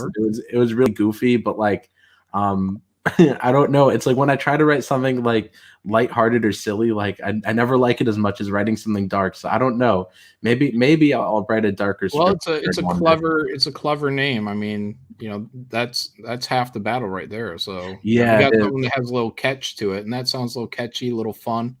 You know, might do all right for you. That's true. I got to revisit. It's been like a year and a half though, so maybe I'll be better at writing something lighthearted now. But pretty much everything I write is really dark. Yeah, I remember it was cute and dark. It was a little dark. It was just difficult to work out like the cuteness parts because it sounds really wholesome, doesn't it? No fur too. Let's see. Rock and Roll says, please ask my question. Did I miss something? Let me see. I'm scrolling up. Oh, let's see. Genuine question. Since Malin believes in giving people a second chance, does that mean he's willing to give War Campaign a second chance as well, considering what they did? Most people in War Campaign, sure. You know, Roe and Man of Sex, and probably, I don't know, maybe I might be able to forgive Pan.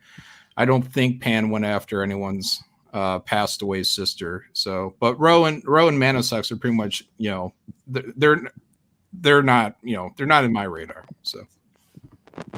Let's see. Matt C says these streams are becoming my new favorite. Chill, positive, informative promotionals.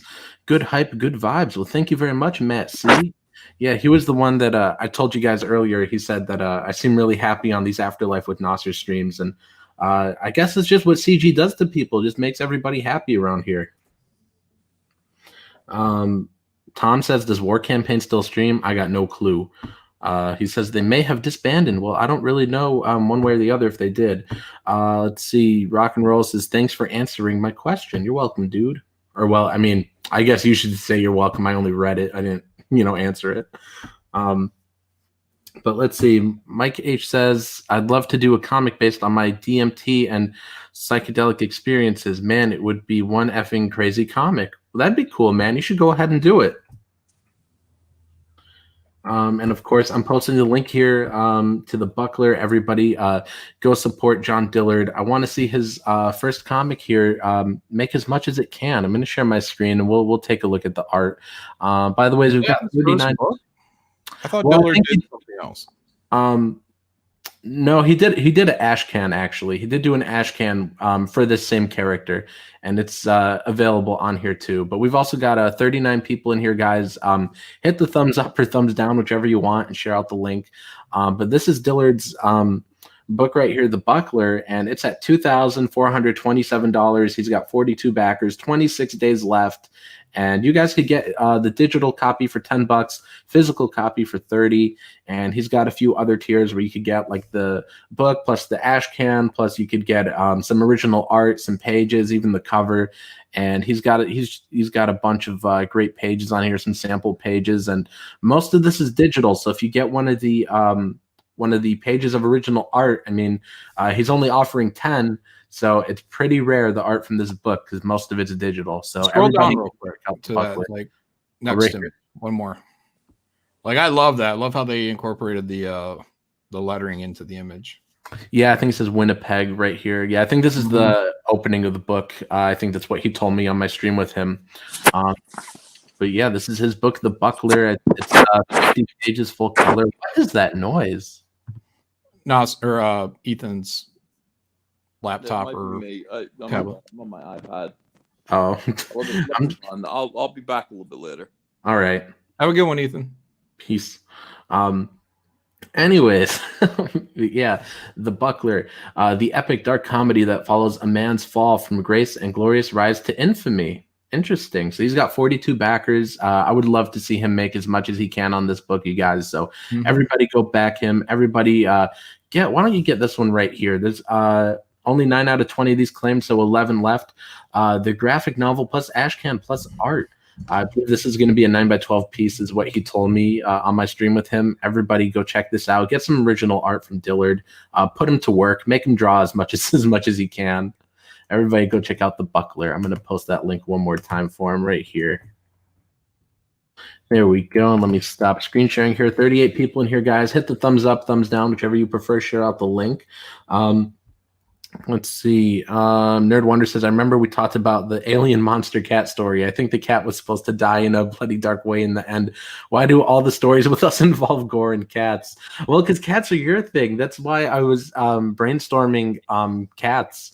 And well, everything I do is already dark. So anything we do, Nerd Wonder, is going to be dark, I guess, and most likely involve cats since you love them. But Nosferatu, such a good title. We must do something with that. Yeah, it's a vampire cat, right? Yeah, well, I mean, I was messing around with a few different ideas. Like, you know, there was definitely a castle, and I was just trying to think about, like, should it be a vampire cat? Should it be a cat versus a vampire? Should it be, like, there was just a bunch of different ideas, and, like, every time... No, like, it should be a vampire cat. It's Vampire not cat. Ferratu. It's a vampire cat that lives in a castle. He's got a silly looking cape on and little vampire teeth. This is really simple, Nasser. That's true. Let me see. I'm going to send Nerd Wonder the link if she could get on. Let me find you on Twitter real quick. Let's see. Nerd Wonder. There you are. Okay, I'm going to send you the link, Nerd, if you want to come on here and talk about it, or talk about comics in general, talk about anything. Now you have the link, so you could come by. Let's see. Just me to the dark side? What? I'm a little bit lost. Nerd Wonder says pretty. Let's see. And 7 to 9 is posting the link there. There's the link again for the buckler. Let's see. Question on Indiegogo. If you need an extra 30 days, how do you change that? I'm on the final week of my campaign, just asking to know how it's done. There's I think it's under the... Isn't it next to the in-demand setting? I think like you could there's the extend thing. I've only done it once, extending a campaign. But I think when you look towards I think it's by the in-demand settings, there will be something about like the duration of your campaign. So once you get towards the end, you could extend it another 30 days. I think it's you go to campaign editor, it might be under basics, and then where you originally selected your 30-day, you just change that to 60, then you save. Okay. Yeah, I'm looking there right now, but it says it just says like funding ended, so it doesn't actually show that box. But that's where I think it was at. It's in campaign editor, then basics. So check that. Be sure before you come to your last day, because you don't want to be looking for it in your last 5 minutes or so. Yeah, just yeah, Google it, double check. I'm sure Indiegogo will have an article on their website somewhere on how to change that. But yeah, just make sure you absolutely know so you don't like miss it in the last 5 minutes. Oh, that's right. Nerd Wonders at work. Oh no, I'm sorry, Nerd. She also says, "Oh no, I'm a cat lady. No more cats. I will not be man eaters for the love of God." Do you guys ever see the reviews of that comic, Man Eaters? It was so gross. I don't remember it. I think Zach did some reviews of it. Let's see. Guy from Red Bank says, "Join me to the dark side." Alrighty. Let's see. I'm in the office. I'm so sorry. I'd love to say hi, but I can't. It's okay, Nerd Wonder. There will probably I gotta mute for a second. All right. Let's see. What else is going on here? That means a lot. Thanks for helping out, guys. You're welcome, dude. Let's see. Robert, the graphic novel. I don't think I know what that is. Have you heard of that, Vic? No. All right, I'll open it up in a second here. We'll take a look at it. We've also got Superfly Ghost in the chat. Oh, nice to see you here, dude. Let me open up the other tab where I got YouTube going, and let's see. Let's see. I'm opening up Robert real quick, the graphic novel. I'm going to share my screen, and we'll take a look at it here. I don't know what this is, but 7 of 9 posted the link, so we'll take a look. Here we go. What is this? Robert, the graphic novel. Experience the sci-fi steampunk western adventure comic of the future today. Let's see, 24 backers, 8 days left, and it's 39% funded. The goal is $3,000. $1,175 is what they've got so far. Let's see. Robert is the 60-page full-color graphic novel of the future today. Interesting. I like this art. Let's see. It looks like you could get it for $25. Interesting. I really dig this art. This looks like a really cool concept here. What do you think of this art, Vic? Yeah, it's nice, beautiful colors. I dig it. I dig it. Yeah, I follow the artist on Twitter. I've seen some of this. Okay. while he's been making it over the while. I didn't know it was already out though. They've got a lot of I art would've- to I show would've on been here looking at too. They've got a ton of art. I love seeing this. I love when I find a campaign and there's a ton of art and they just make me scroll and scroll and scroll. There's a ton of art on here. Interesting. Cool. So they've got some different bundles on here. They've got Robert the graphic novel, and it looks like they got it in black and white as well, which is what I prefer. They've got some double packs. Let's see, the in color and black and white double pack, and they've got some interior cover art here. So interesting. Everybody go check out Robert the graphic novel. Very nice, definitely. Let's stop sharing here. So yeah, everybody check that out. 7 to 9 posted the link right there. Let's see. I'm also going to grab the link for the Eternity trilogy on Amazon and Kindle. I'm going to post the link right here if you guys want to buy any of my books too. Then go ahead. That's the link right there. We're digging Robert. Yeah. So you post the link for the Eternity trilogy. Why don't Yeah. you tell us a little bit about what it is? What is the Eternity trilogy, and like what's behind it? Yeah, the Eternity trilogy is 3 novels, and they're all about these ancient evils. And Eternity was not the first novel I tried to write, but it was the first one that I actually, no, it was the third one I finished, but it was one of my first novels. I thought it was the first for a second, but I remember there were 2 others I wrote first that were so hideous that I never let anybody see them and I don't talk about them. But it was the first novel I tried to write, and I did rage quit it a few times. And then in 2019, I believe, I finally finished it. No, it was 2018. I finally finished it, and then I put it out in 2019. But in 2018, I finished it, and it took me a while because I kept. I know this isn't the most interesting part, but there was one part of the book that I didn't know how to get around it, and then it took me like a year before I picked it back up again, and I found like just the easiest solution to get around it, and then it all just started to flow, and because I had started it at 2 years. I think it started in 2017, and it took me like a full 2 years before I finally finished it. I kind of realized I was a different person at each time I sat down to write it. And then so it sort of became a book that was just about rapid changes in life. And it's got these 2 ancient evils in book 1 that are on a collision course to meet. And that's book 1. It's kind of hard to talk about book 2 without spoiling it, but book 2 is about one of the ancient evils. And I know it's really vague with book 2, but in book 2, basically, there's a group of about 4 girls, and only one of them can survive. So book 2 is my favorite, by the way. Book 3 is the prequel, but I actually had written book 3 first as a comic book. And I know this sounds even more weird. So book 3, Locked Coffins, I wrote that as a comic book. And then when I wanted to write a novel, I decided to use the evil spirit from Locked Coffins in the novel form, and I wrote Eternity. So Locked Coffins is like the end, but I had wrote it first as a comic and then changed it over into a novel to finish the trilogy. But that's the Eternity trilogy. And so if you like evil spirits, if you like ancient evils, then you'll definitely like that book. Nice. Now, as a writer, right? Like, I don't know if it's the same for writers as it is for artists. But artists have different people that they are heavily influenced by, that they pick up bits and pieces from, and sometimes they can say, yeah, my style is kind of in this kind of a artist direction.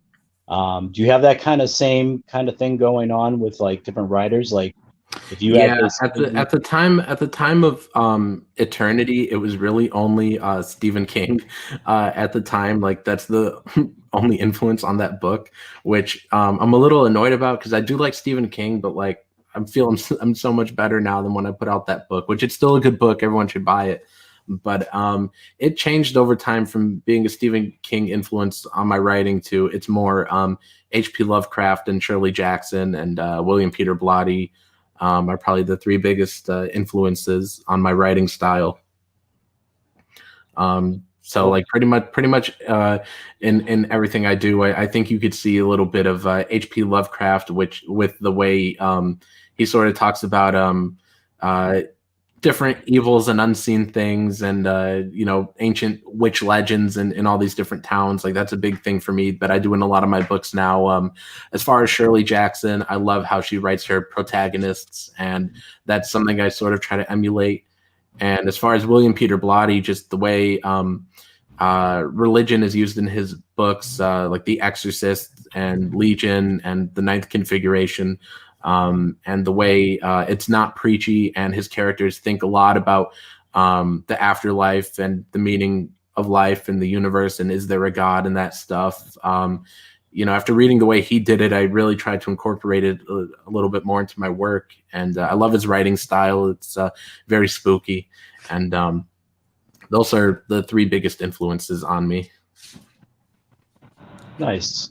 Yeah. And of course, if we talk about like the movie influences on me too, I mean, I really love Nightmare on Elm Street, and love Wes Craven, and just the way dreams are in A Nightmare on Elm Street. I pretty much have dream sequences like that in all of my books, where something bad's happening in a dream and it feels so lifelike. And then sometimes I don't even tell the readers it's a dream. It's just like there will be a strange sequence, and then the character wakes up the same time as the reader does.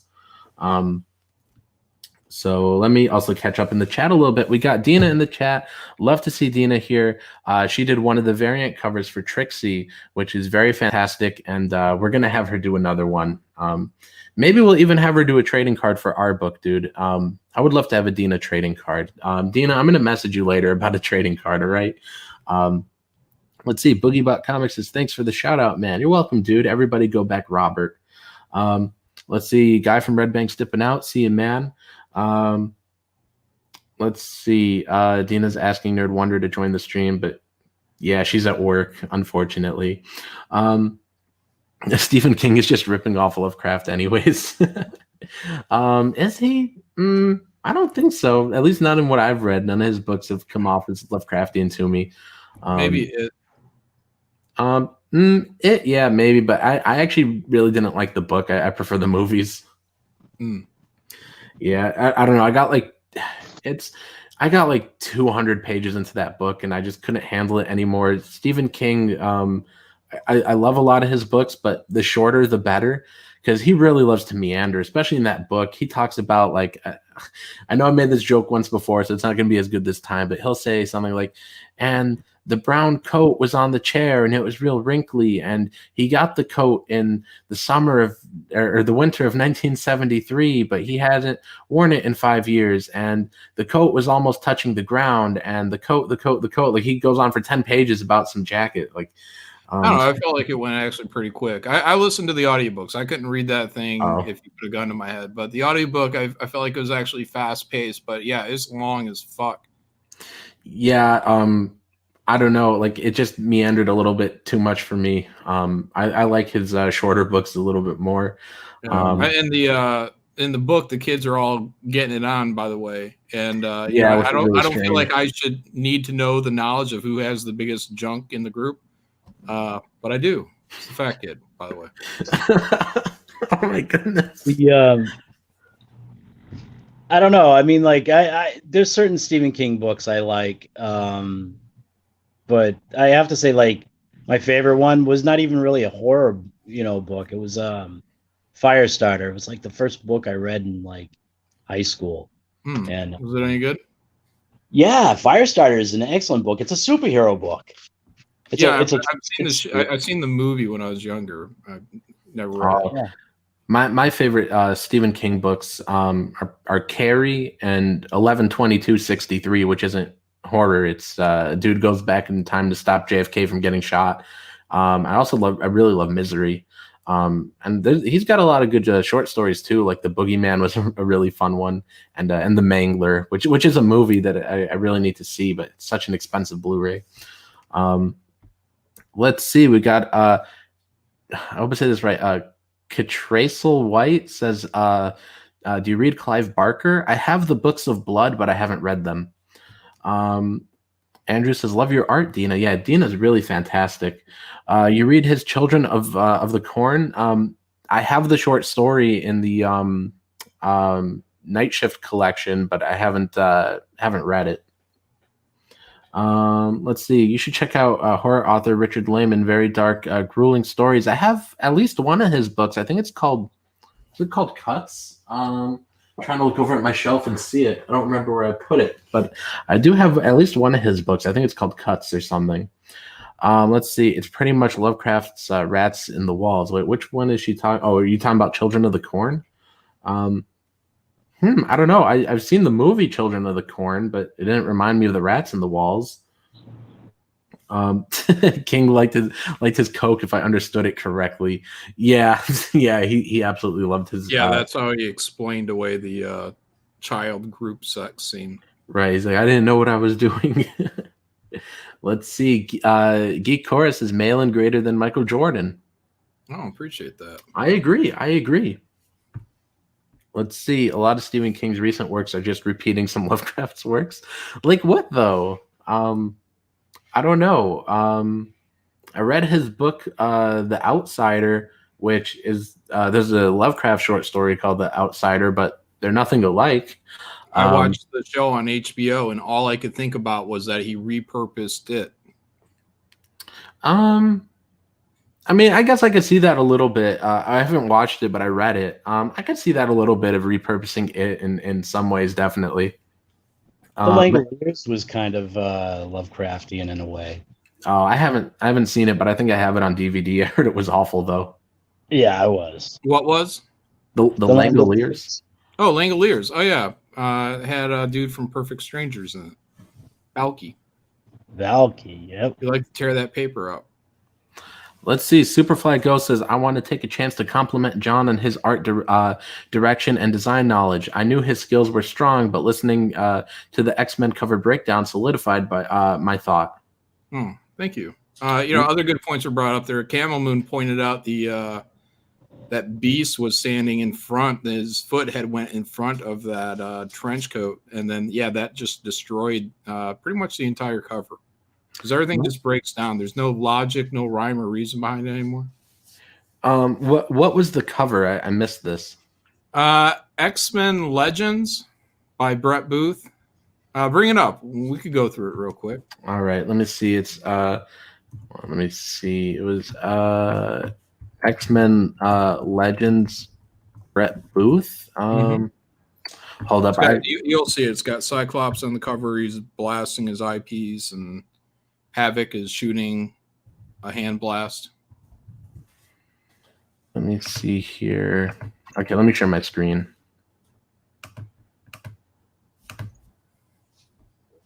Okay, here we go. So is it top left? That's it. Yeah, this right here. Yeah, make it go. Open it in its own tab.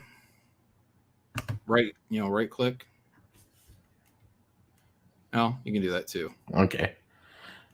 All right. So what stood out to you first about this thing? All right, we got to get the banner off the screen so I can see more than a sliver at a time. Oh, sorry. This good or? No, the Superfly Ghost. The comment. It's covering up. Oh, sorry. My bad. Sorry. I was clearing something on my screen. Okay. All right. So the points that were made was from the first thing is that the whole thing has to go back to a formula.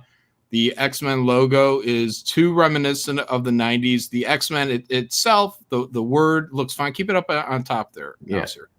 The X-Men itself is fine, but then for them to replicate the legends, not try to figure out a new font or anything different in the design, it's lazy. The two-tone, or four-color, whatever it was back in the day, cell shading, whatever you want to call it. At least put a fucking gradient on it, and whatever. And it's pushed off to the left. It has this weird empty space between the logo and the Marvel logo to the right. And below the Marvel logo is where they will put creative names on there, but they probably haven't even started this book yet, so they don't know who the fuck they're going to put on it. So points were Apocalypse, it was questionable if he was joining the X-Men or part of the X-Men, but his hands are hidden behind the blast of Cyclops and Havoc. which is just weird because the artist should just raise the hands up above those lines, and he didn't do it. Right. Havoc is having anal sex with his brother. That was another point. Bro, that's so accurate. Yeah. What is going on? See if you can zoom in on Beast. Can you zoom in there? Take your window, Mac, push it. There you go. I don't even see him. Where is he? Right there. Right. Go left. Oh, okay. So that's Jubilee's trench coat.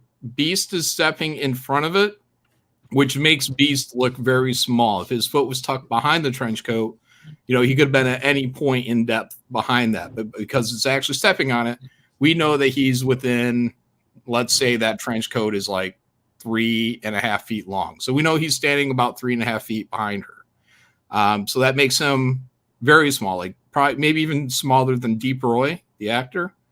And then because Marvel Girl or Jean Grey is jumping in front of him, that means that she is even smaller. So she has to be about the size of maybe even the Wasp. Let's see. People wanted to see Iceman on his classic ice bridge. I'd agree with that. Yeah, that would have been cool. Yeah. No, Jean Grey, I mean, the argument is that Jean Grey is levitating him and Beast, but Iceman doesn't need it. He could just have that ice bridge, and people like to see him surf on it or slide on it. This is the funniest part. Yeah, so there's a weird shape right there under Cyclops' buttocks, and people are pretty sure it's a dick. You see, it's just kind of smushed in there, like it doesn't make any sense. So, but what I think it is now. Also, look between Cyclops' legs. You'll see that there's a bit of a boot, and then you zoom out and you see that there's like almost no way that could possibly connect to Havoc. But on deeper investigation, what I figured out is that little penis is the tip of the knee. So that means Havoc is in like a super gay twisted pose. His leg and hip are probably breaking. But at least I guess it would give you a little bit of argument that you have some depth between Havoc and him. But either way, it's just really gay. It really looks like Havoc is almost dancing with his brother with the legs like side by side. Wolverine has a weak, limp wrist. It's just not really it's not a way that you would punch at something. Right. It's all turned up. There's a bit of like the way that Jubilee's leg is also in the same area as Wolverine's arm. The shapes kind of blend together. It doesn't allow for Wolverine to pop out against her leg or for her leg to pop out against Wolverine's arm. It looks like he's either gonna hit her really hard or she's growing out of his arm. Yeah, that could be it too. Brett Booth does this kind of dislocated kind of leg thing. You can see it if you just scroll to the right.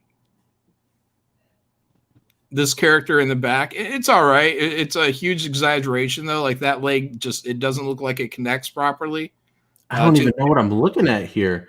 It looks like after his knee bends, like his leg extends like 12 inches in length. Like he's got like a really low knee. Like, am I seeing this right? Yeah. Well, the whole thing is just kind of jacked up. This is hideous. This cover is hideous. Yeah. Oh, and so now we get to the bottom part. That purple thing, it's not just some platform. That's meant to be the old X Factor ship. So that thing is like the size of a skyscraper, but because of the black, the inker, the colorist, nobody bothered to push this back. So it looks like they're standing on it, which makes it look really small. But again, this thing is like the size. I don't know, maybe the size of a city. I don't know. I mean, it almost looks like they have a city sitting on top of it now. Yeah, it was supposed to be like huge, right? Yeah, well, I remember it being the size of a skyscraper, but it could have been bigger than that. So, Kitty Pryde, she looks pretty good, but she's phasing out of this red-faced dude that nobody knows who that is. And then when you look at the red-faced dude, it looks like he's wearing that spaceship as a hat. Right. It's his hat. They're standing on his head. It is kind of an odd. It's definitely an odd composition. Mhm. That's an understatement, dude. Like, this is just really hideous. Yeah, and this is Brad Booth. I've seen him do much better compositions than this.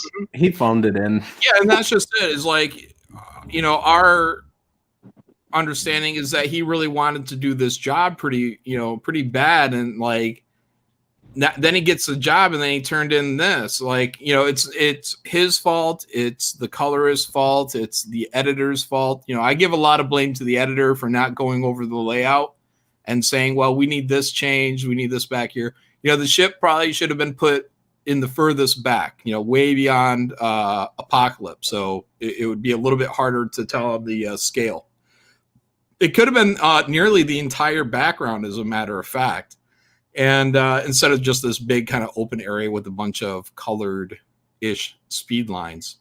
Right. And those colored speed lines are just so boring. Like, they just really make this cover so bland. Like, what are they? Like, I don't feel any emotion here. Like, I don't think they needed them.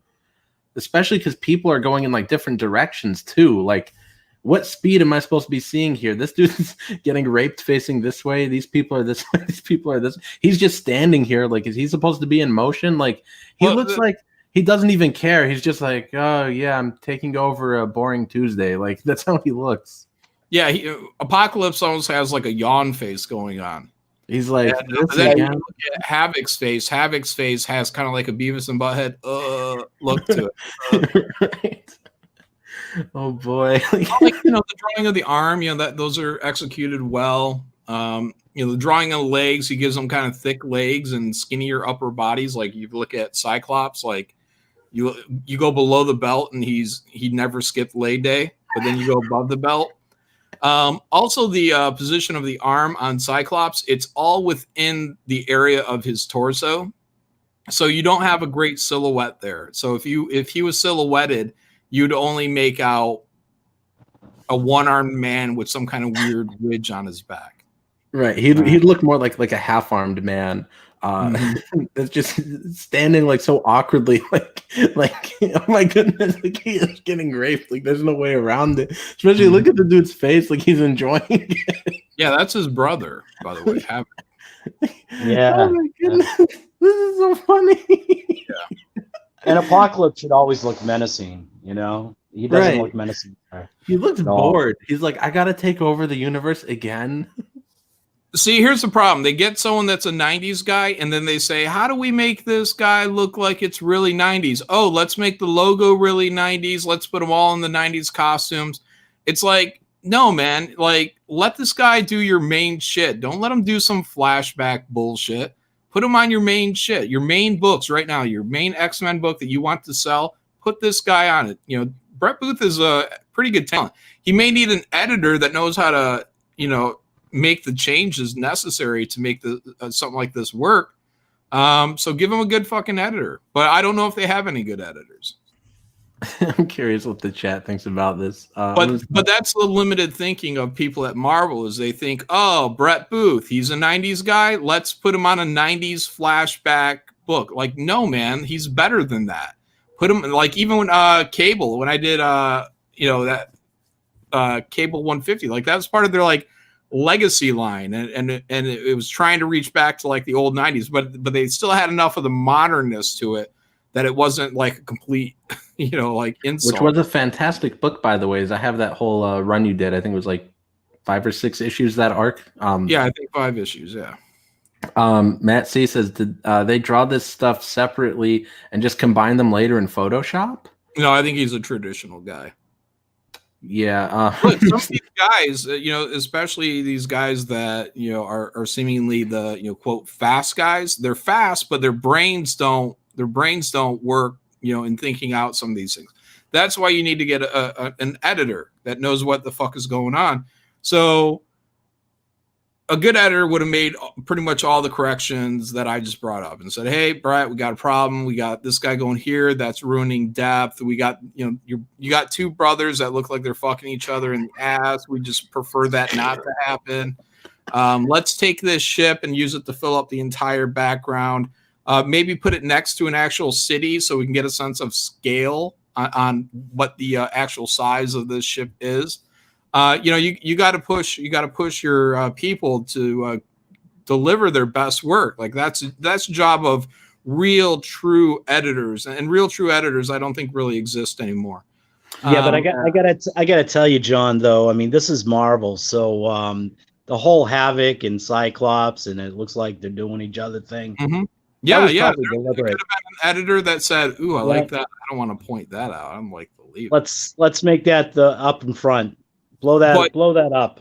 But it's the editor that could have made just a few alterations on this before it went to pencil, or even before it went to ink, and said, "Hey, this is a little jacked up here.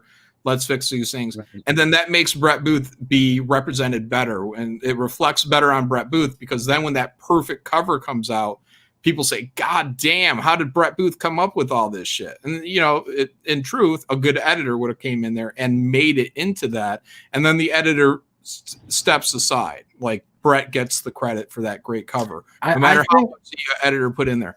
But I think something easier they could have done, though, is they could have just hired John Malin. Yeah, I guess. Yeah. I mean, I try to avoid those things. So I'm not like that super fast guy.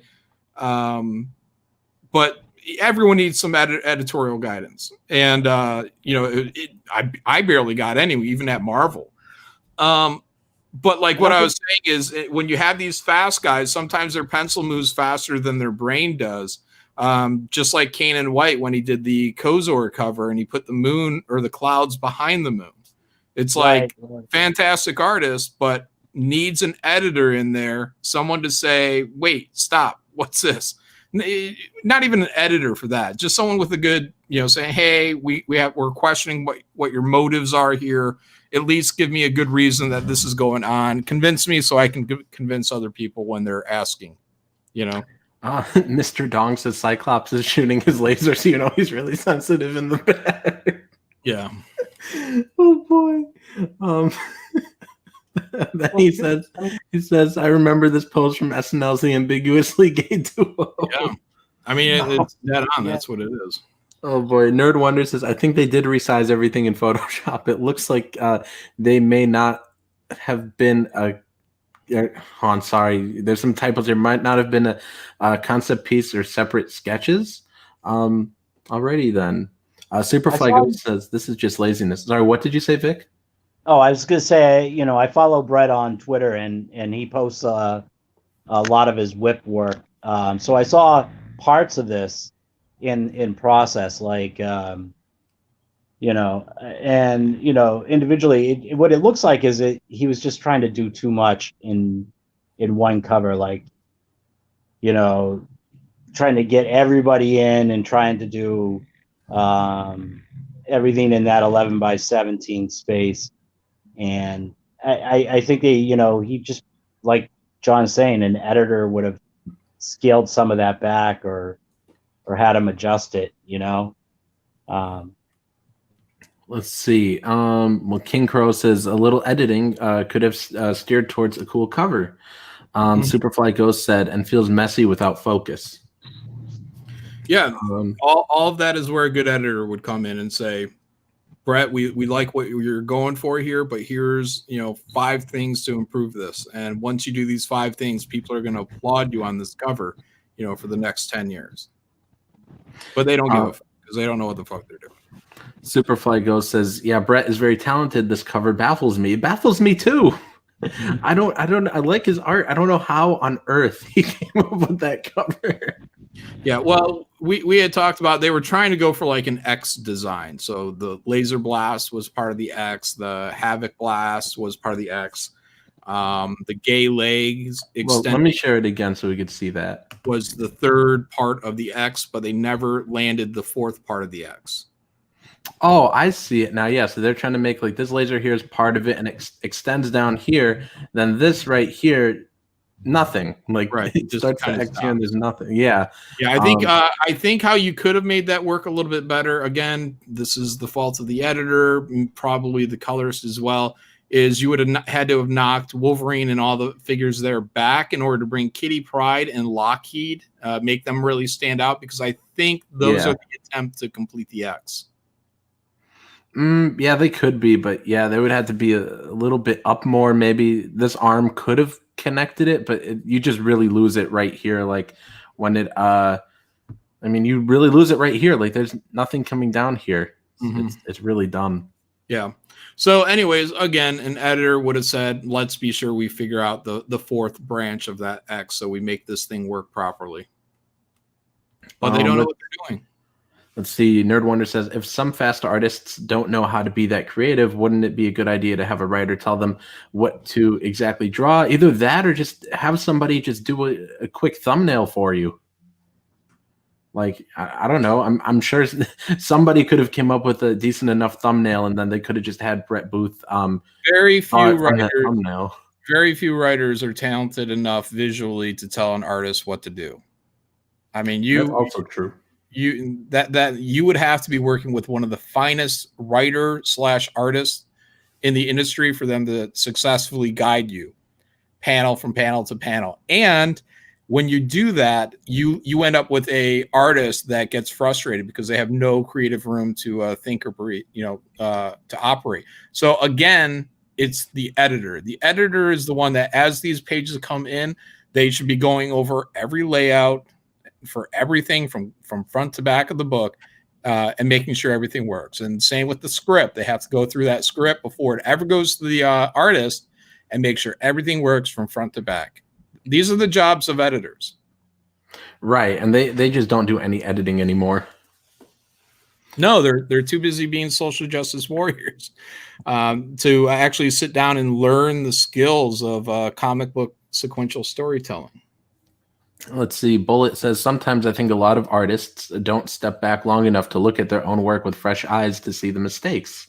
Yeah, I think you got to set it aside for a while, but I don't know what type of deadline he had on this, but it's not all on him. That, like John's saying, the editor should have caught all of this. Like, it's just, all of it's so irritating. Like every single thing, like you pointed out, then we zoom in on it, and I'm like, this is so ugly. Like, how did nobody catch any of these things? Did they catch anything? Was there one thing they changed? I don't think so. I think it was just a phoned in job that everyone just like, the editor just like glanced at it. I think that's what editors are now. They're not even editors. They're just glancers. Like, oh, looks good. What kind of coffee did you guys need? Like, that's what they do now. Let's see. Bullet says that, and they don't design their covers. They just throw everything at the wall, then call it a day. Yeah.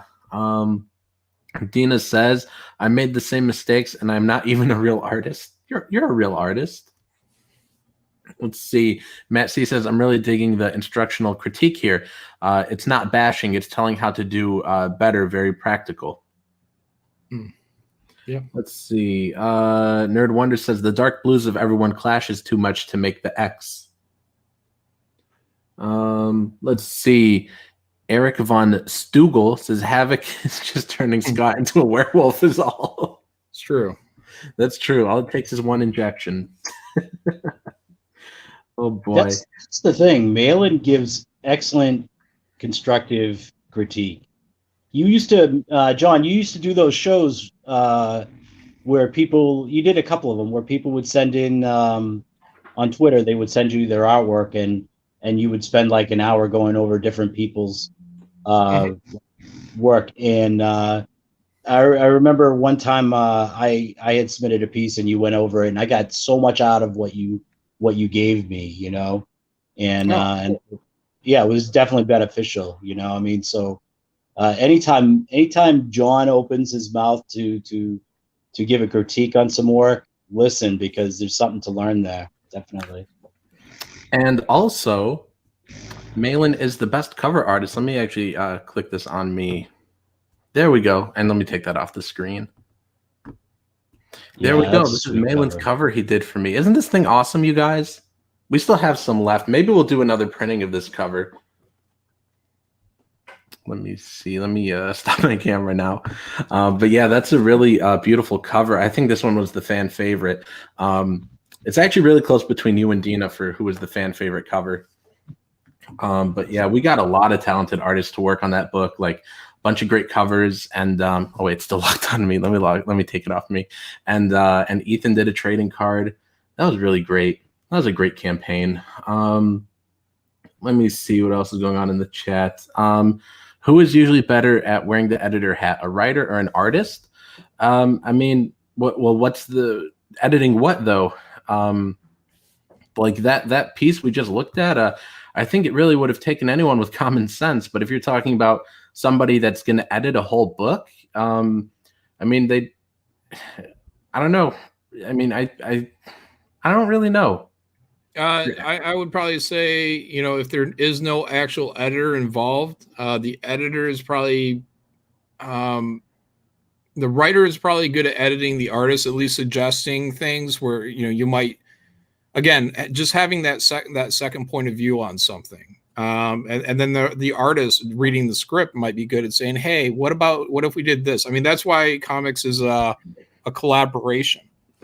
So, but you know, the editor, I think I would rather editors at this point in time, how the industry is, the mainstream industry, I would rather have editors have an art background than a writer background. The writing bar, I think, is really low, but the standards of the art could be dramatically increased. Brett Booth is a tremendous artist, and his editors really let him down on that cover. Yeah, I think you're right about that. And I think it also benefits having somebody with the artist background, because there's going to be certain things they'll catch that a writer might not think of. Like, I mean, personally, you know, I try to learn more about art, even though I don't draw, just so I could catch these things. Like, and it took me a while to, you know, when I started watching Ethan's videos about perspective that he used to do in the early days of his channel, when he's like, here's how to learn perspective. And then like I would see people's books and then I would suddenly be like, oh wait, that's totally out of perspective. That guy's as tall as the car. But like that's something you got to learn. And I just think like artists like are probably always on the lookout for that stuff. So yeah, I think probably someone with the art background would probably be better for editing a book and catching these things more so than most writers. Because I don't know. But then have your assistant editor be the one that's smart at writing. Because yeah, like, that's true. even if I was an editor, I would be terrible at catching, you know, certain typos. You know, because even when I type, I fuck up too, like TOO. You know, I'm aware how retarded I am when it comes to writing. There's smarter people that are trained in writing that like I would want to bring on.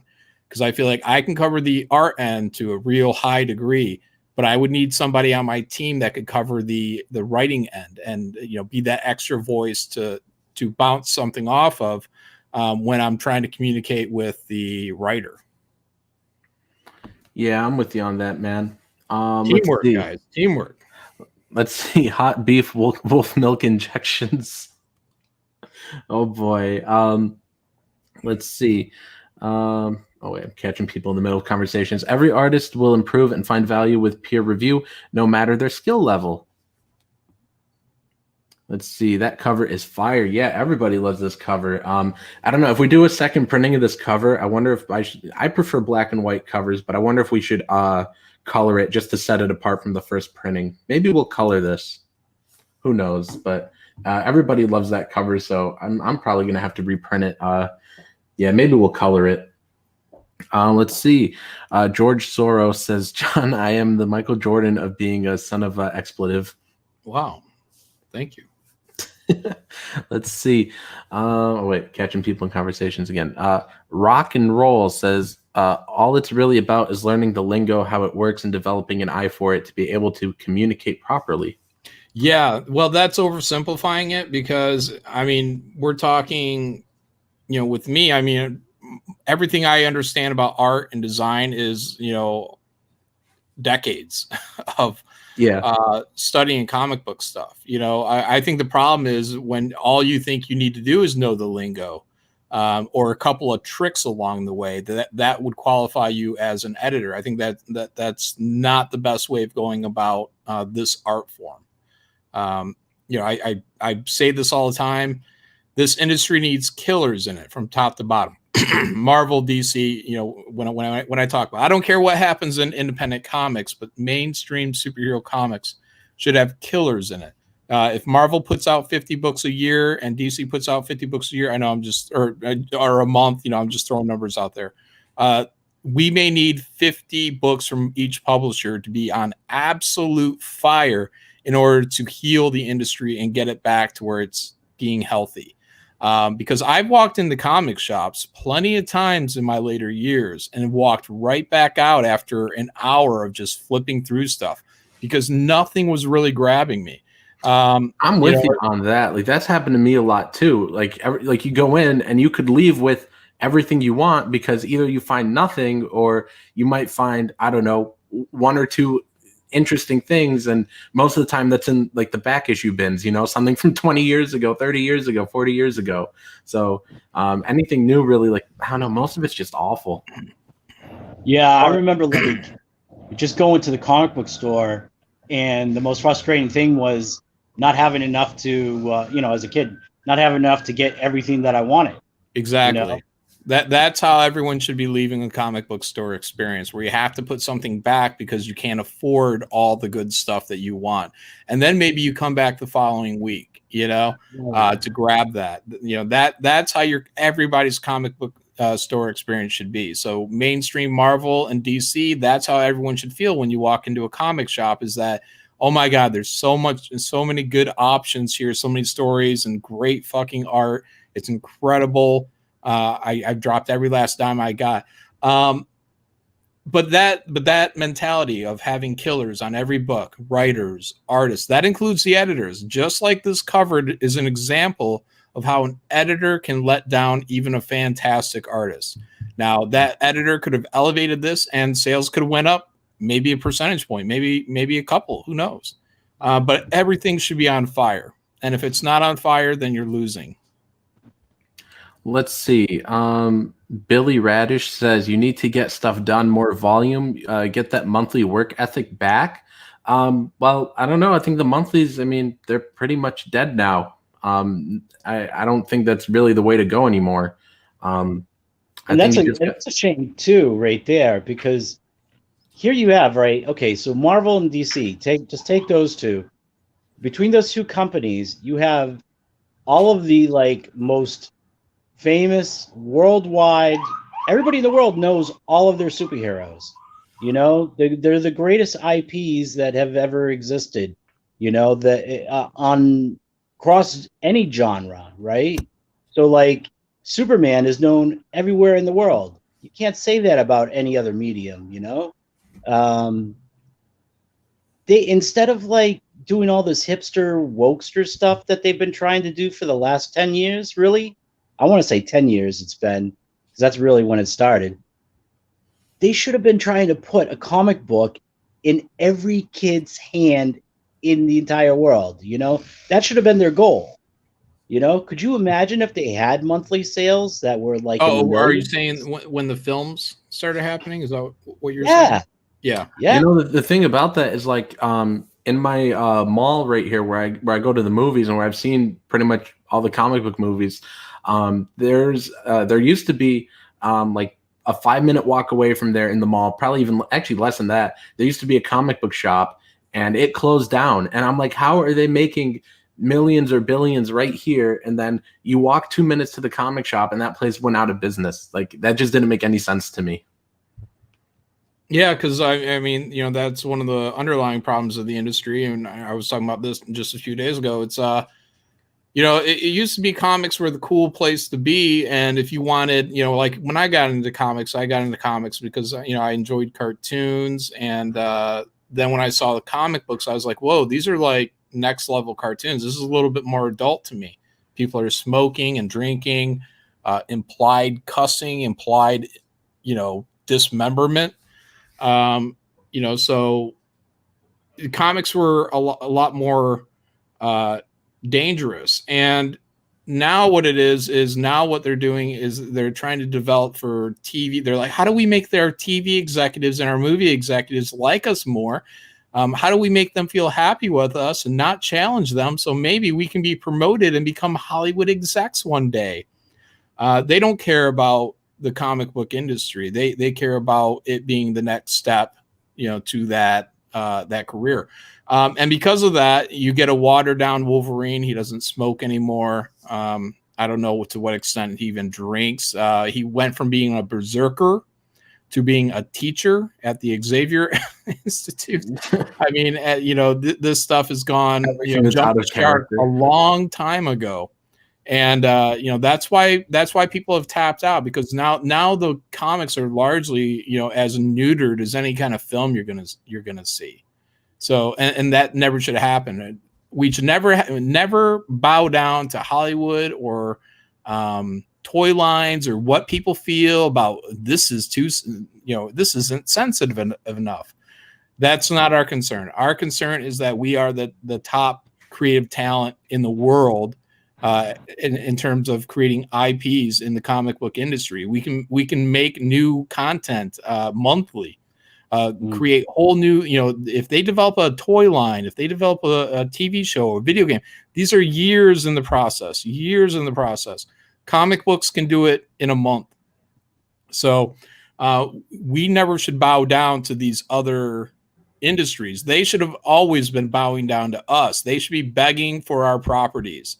And, that's not the way it is. This industry became submissive because a lot of people want to start becoming get their names and credits of movies. Yeah, and so like team books, right? That used to be okay. Not that there was never serious stuff in it, because Marv Wolfman used to write some super serious stuff, but the team was out doing something. They were in action.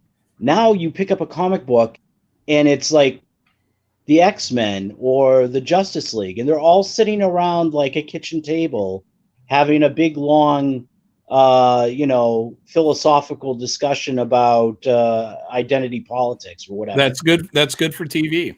That's why they do these long, drawn out, boring scenes, because it's good for TV. This tells the executive, look, guys, here's where you can save on your budget. Right. That's why they do this shit. Like I even saw, I think I saw it on Twitter or something. I saw somebody post like this new book coming out from Image. I forgot what it's called, but it's basically like they pitched it as like, oh, it's Friends meets something else, and it's just like a sitcom that's like a 3-issue comic or something. Like, could you guys like just make it any more obvious that you don't want to work in comic books? Like they always make it like, these people, they're just grabbing brunch today. Like that's the story. Like that's how all comics are these days. Like please option it. Like it could be totally low budget. Like that's all of them. Well, it's the same when comic book people refer to single issue comic books as episodes. They're trying to do Hollywood. They're trying to say, listen to me. I know the language. I know the lingo. That they will tell you exactly who they're making that book for. They're making it for one person, an executive sitting in a chair somewhere in Disney. That's who they're making it for. Billy Radish says, if a comic is once a year, I want more pages. Well, I mean, being indies, it's a little more difficult to give you guys more pages. But I mean, I understand wanting more pages because it's going to take you. I don't know. It's not going to take you very long to get through like a 60-page book or 50 pages or whatever you might usually get from a crowdfund. So I mean, I understand that, but being indies, it's tougher because you're doing this all on your own. Let's see. The chat's moving pretty fast here, so I'm going to skip a little bit. We've got Cosmic Artist Pro Secrets, 3 Caps Comics. Okay. Is that like kneecaps, like 3 kneecaps? It looked like in the avatar, maybe. Oh, you know what? This was like some. I think I know what that means. I think that's some cringe thing. That's I think they took a panel from Blood Honey and they're like, why does this lady look like she has 3 kneecaps? And Really? It's like, well, Ethan made $1 million, so it doesn't matter why she has 3 kneecaps. Let's see what else is going on. Don't do the whole it's like X meets Y thing, whatever your story is about. Yeah, I agree with that, but I'm just saying like that's what it was what they were saying on Twitter. Like, oh my goodness, this comic is like Friends meets whatever, and it's something that's an image. that's how you do a pitch, though. That's the short language of trying to get somebody on board. So even Graveyard Shift is Universal Monsters if they were the X-Men. Like, Yeah. and that, you know, that boils it down in one sentence what your book is about. So, you know, why people are fumbling around trying to do 5-minute pitches on live streams, you can throw a line out like that, and then they understand immediately what you're talking about.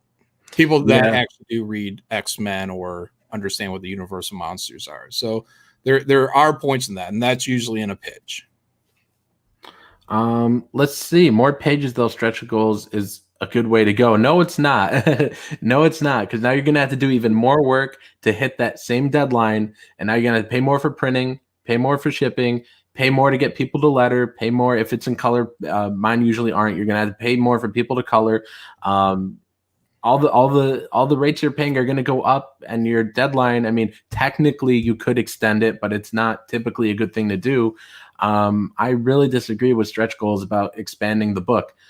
So, Randy, I'll take this from the other direction. If you can afford it, and if you can do all these extra pages in advance of a campaign, that's probably not such a bad idea. So, you know, that's somewhere even where I'm trying to get to, where eventually I want to be able to get Graveyard Shift to where I can keep expanding through stretch goals, because it's just easier for me to add on more pages than it is to, you know, worry about, do I need to make more trading cards or bookmarks or whatever else. So it's very expensive to do it, and you know, so you know, most people can't do that.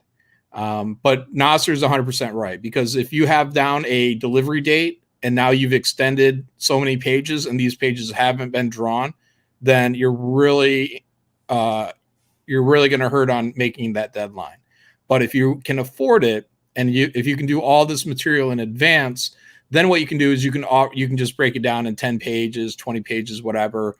And if they don't meet the stretch goals, then you take those extra pages and put those into the next project.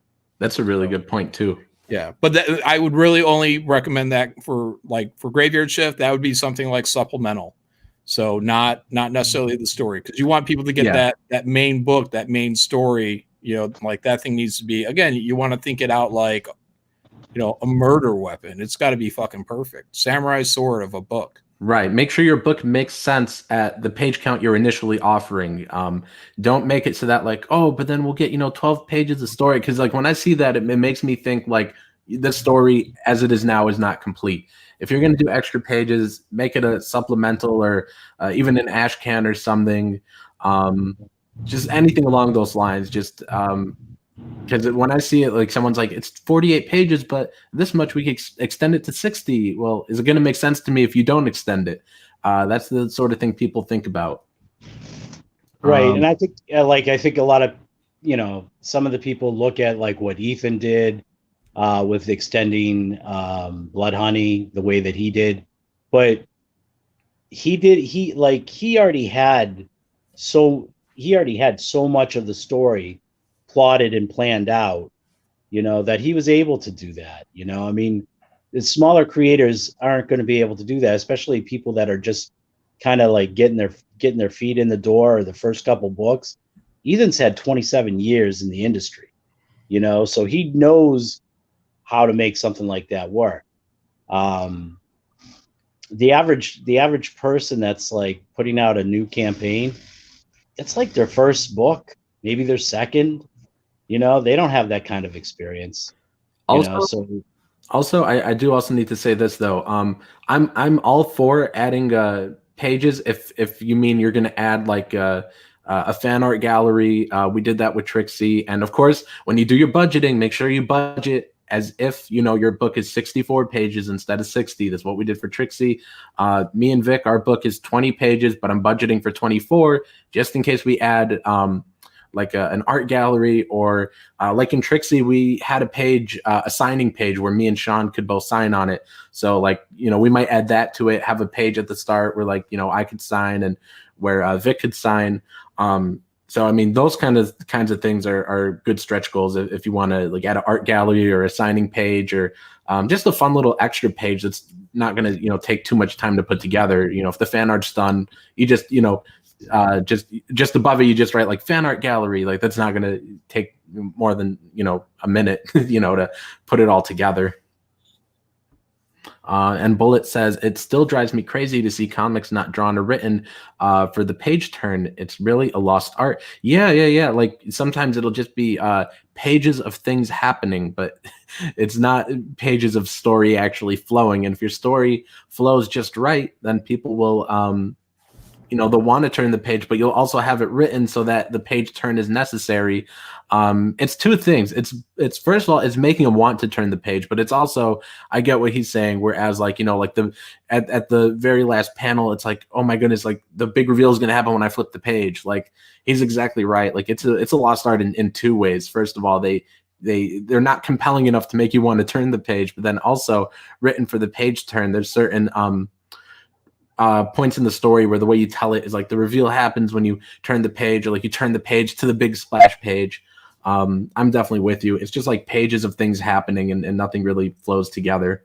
Again, that's writers that aren't really in comics because they have a real understanding of comics. People that grow up reading, like that's just it, man. Like there's a wealth of knowledge in artists and writers that actually grew up reading this stuff and loving it. They understand why they like it. They don't need someone to teach them after they're getting hired in by Marvel or DC, like Zoe Quinn, on what the hell a page turn is, or how to build up character, or how to work within a limited space. Like people, when they get hired into Marvel and DC, they should know this stuff right from the get-go. And that's another bad thing about trying to get these celebrities in to write these books. Like, yeah, I'm a big Spider-Man fan because I watched the cartoon one day. Like, no, like you need to understand like how to tell a story in a comic book, like sequential storytelling. There's an entire art form that you as a writer could utilize in terms of giving direction. Again, if you are a knowledgeable writer, like if I started writing, I could tell everyone like exactly what to do, panel to panel to panel. I know in my head exactly how this is going to work out by the time I get to the splash page. How I want to build my excitement up. Do I want to start condensing panels, or do I want to start making the panels bigger and bigger all the way up until the time that we get to that turn? Like a writer could do that if they understand comic books. It's a limited space. It's not just 20 pages and you write. So if I'm like a novel guy, I just fill up 20 pages and I say, well, here's my story. You don't think about where that climax hits or where the page turns are. You're just like, I got to get from point A to point B. My final page is my reveal, and that's it. And it's like, well, no, there's other things you can do within those 20 pages or 50 pages or whatever it is to give these these smaller climaxes. But look, 20 years of reading comic books will do that for you. And there's a lot of untapped writer talent. I mean, writers, get the short end of the stick really in comics because they lose out, even though they've been comic fans their entire lives and reading comics and understand the art form. They lose out because Ben Affleck's brother or J.J. Abrams' son wants to write Spider-Man. Yeah, and it really does. It really is a art of what you can fit on the page and how it's supposed to like ebb and flow and what you could like put on there. Because you're right, like first you're limited to 24 pages, and then you're limited to the page. Especially if you want to do a splash page, you want to do something that's really gonna stick with people and something you really want to make a point of, and you do the bigger splash page, or it's just the way you want to fit things in. And so it really is an art. I actually talk a lot about this in a book I wrote called Why Comic Book Writers Suck. It's all my comic book advice, but I haven't put it out yet because I'm still tweaking it. I'm still doing draft 3 of it while I write another book. But it really is an art and something people don't totally think about. Like there's, you use a certain number of panels to get across a certain point. And I don't think a lot of people think about that. Like they're like, okay, this is 4 panels. Well, why is it 4 panels? This is a splash page. Well, why is it a splash page? They never think about that. They're like, oh, well, it's a splash page because the art's going to look good all big. Well, yeah, it will, but I mean, is it actually serving the story any purpose by being a splash page? You know, or like when, like it's also got to do with different sequences when people think they could use a lot of word boxes in one certain sequence, when really the way the page is laid out with the amount of panels you have, it might not be the best to put those dialogue boxes there, because if somebody sees like a 2-panel page, their mind instantly is like, I got to get to this quick, it's not important. That's not the time to have all the word boxes. Same with a fight. You know, a fight is not the time to have all the word boxes, because people are thinking, okay, this is a punch. That's 1 second. Now I got to go. They don't want to read the 3 word bubbles. So it really is an art that people don't totally think about. There are times when people linger. The splash page is actually the time where you should put all the word boxes, and not the 2-panel page, because 2 panels, when I see that, boom, boom, I want to get out of there. When I see a splash page, I'm going to linger for a minute to take in the art, and oh, there's word boxes here. I don't mind staying there longer because I'm already here for the art. Yeah, well, depending on what that splash page is. I mean, if that splash page is another punch, then you don't throw in a huge conversation. But you know, I'm reminded of when Mark Silvestri did this one page. I think it was like page 1 of, I don't know, Cyber Force, and it was like Ripclaw jumping out of a tree, and it was like a Michael Bendis amount of like word balloons. I don't remember how many it was. It might have been like 6-7 word balloons, but all this entire conversation is happening while he's getting the jump on whoever he was leaping onto. It might have been that Velocity girl. I'm not sure, but it was way too much information to be putting out for this one shot of him jumping, surprising his opponent by jumping out of a tree. But again, midair, he's throwing out, 3 paragraphs of dialogue. It was insane.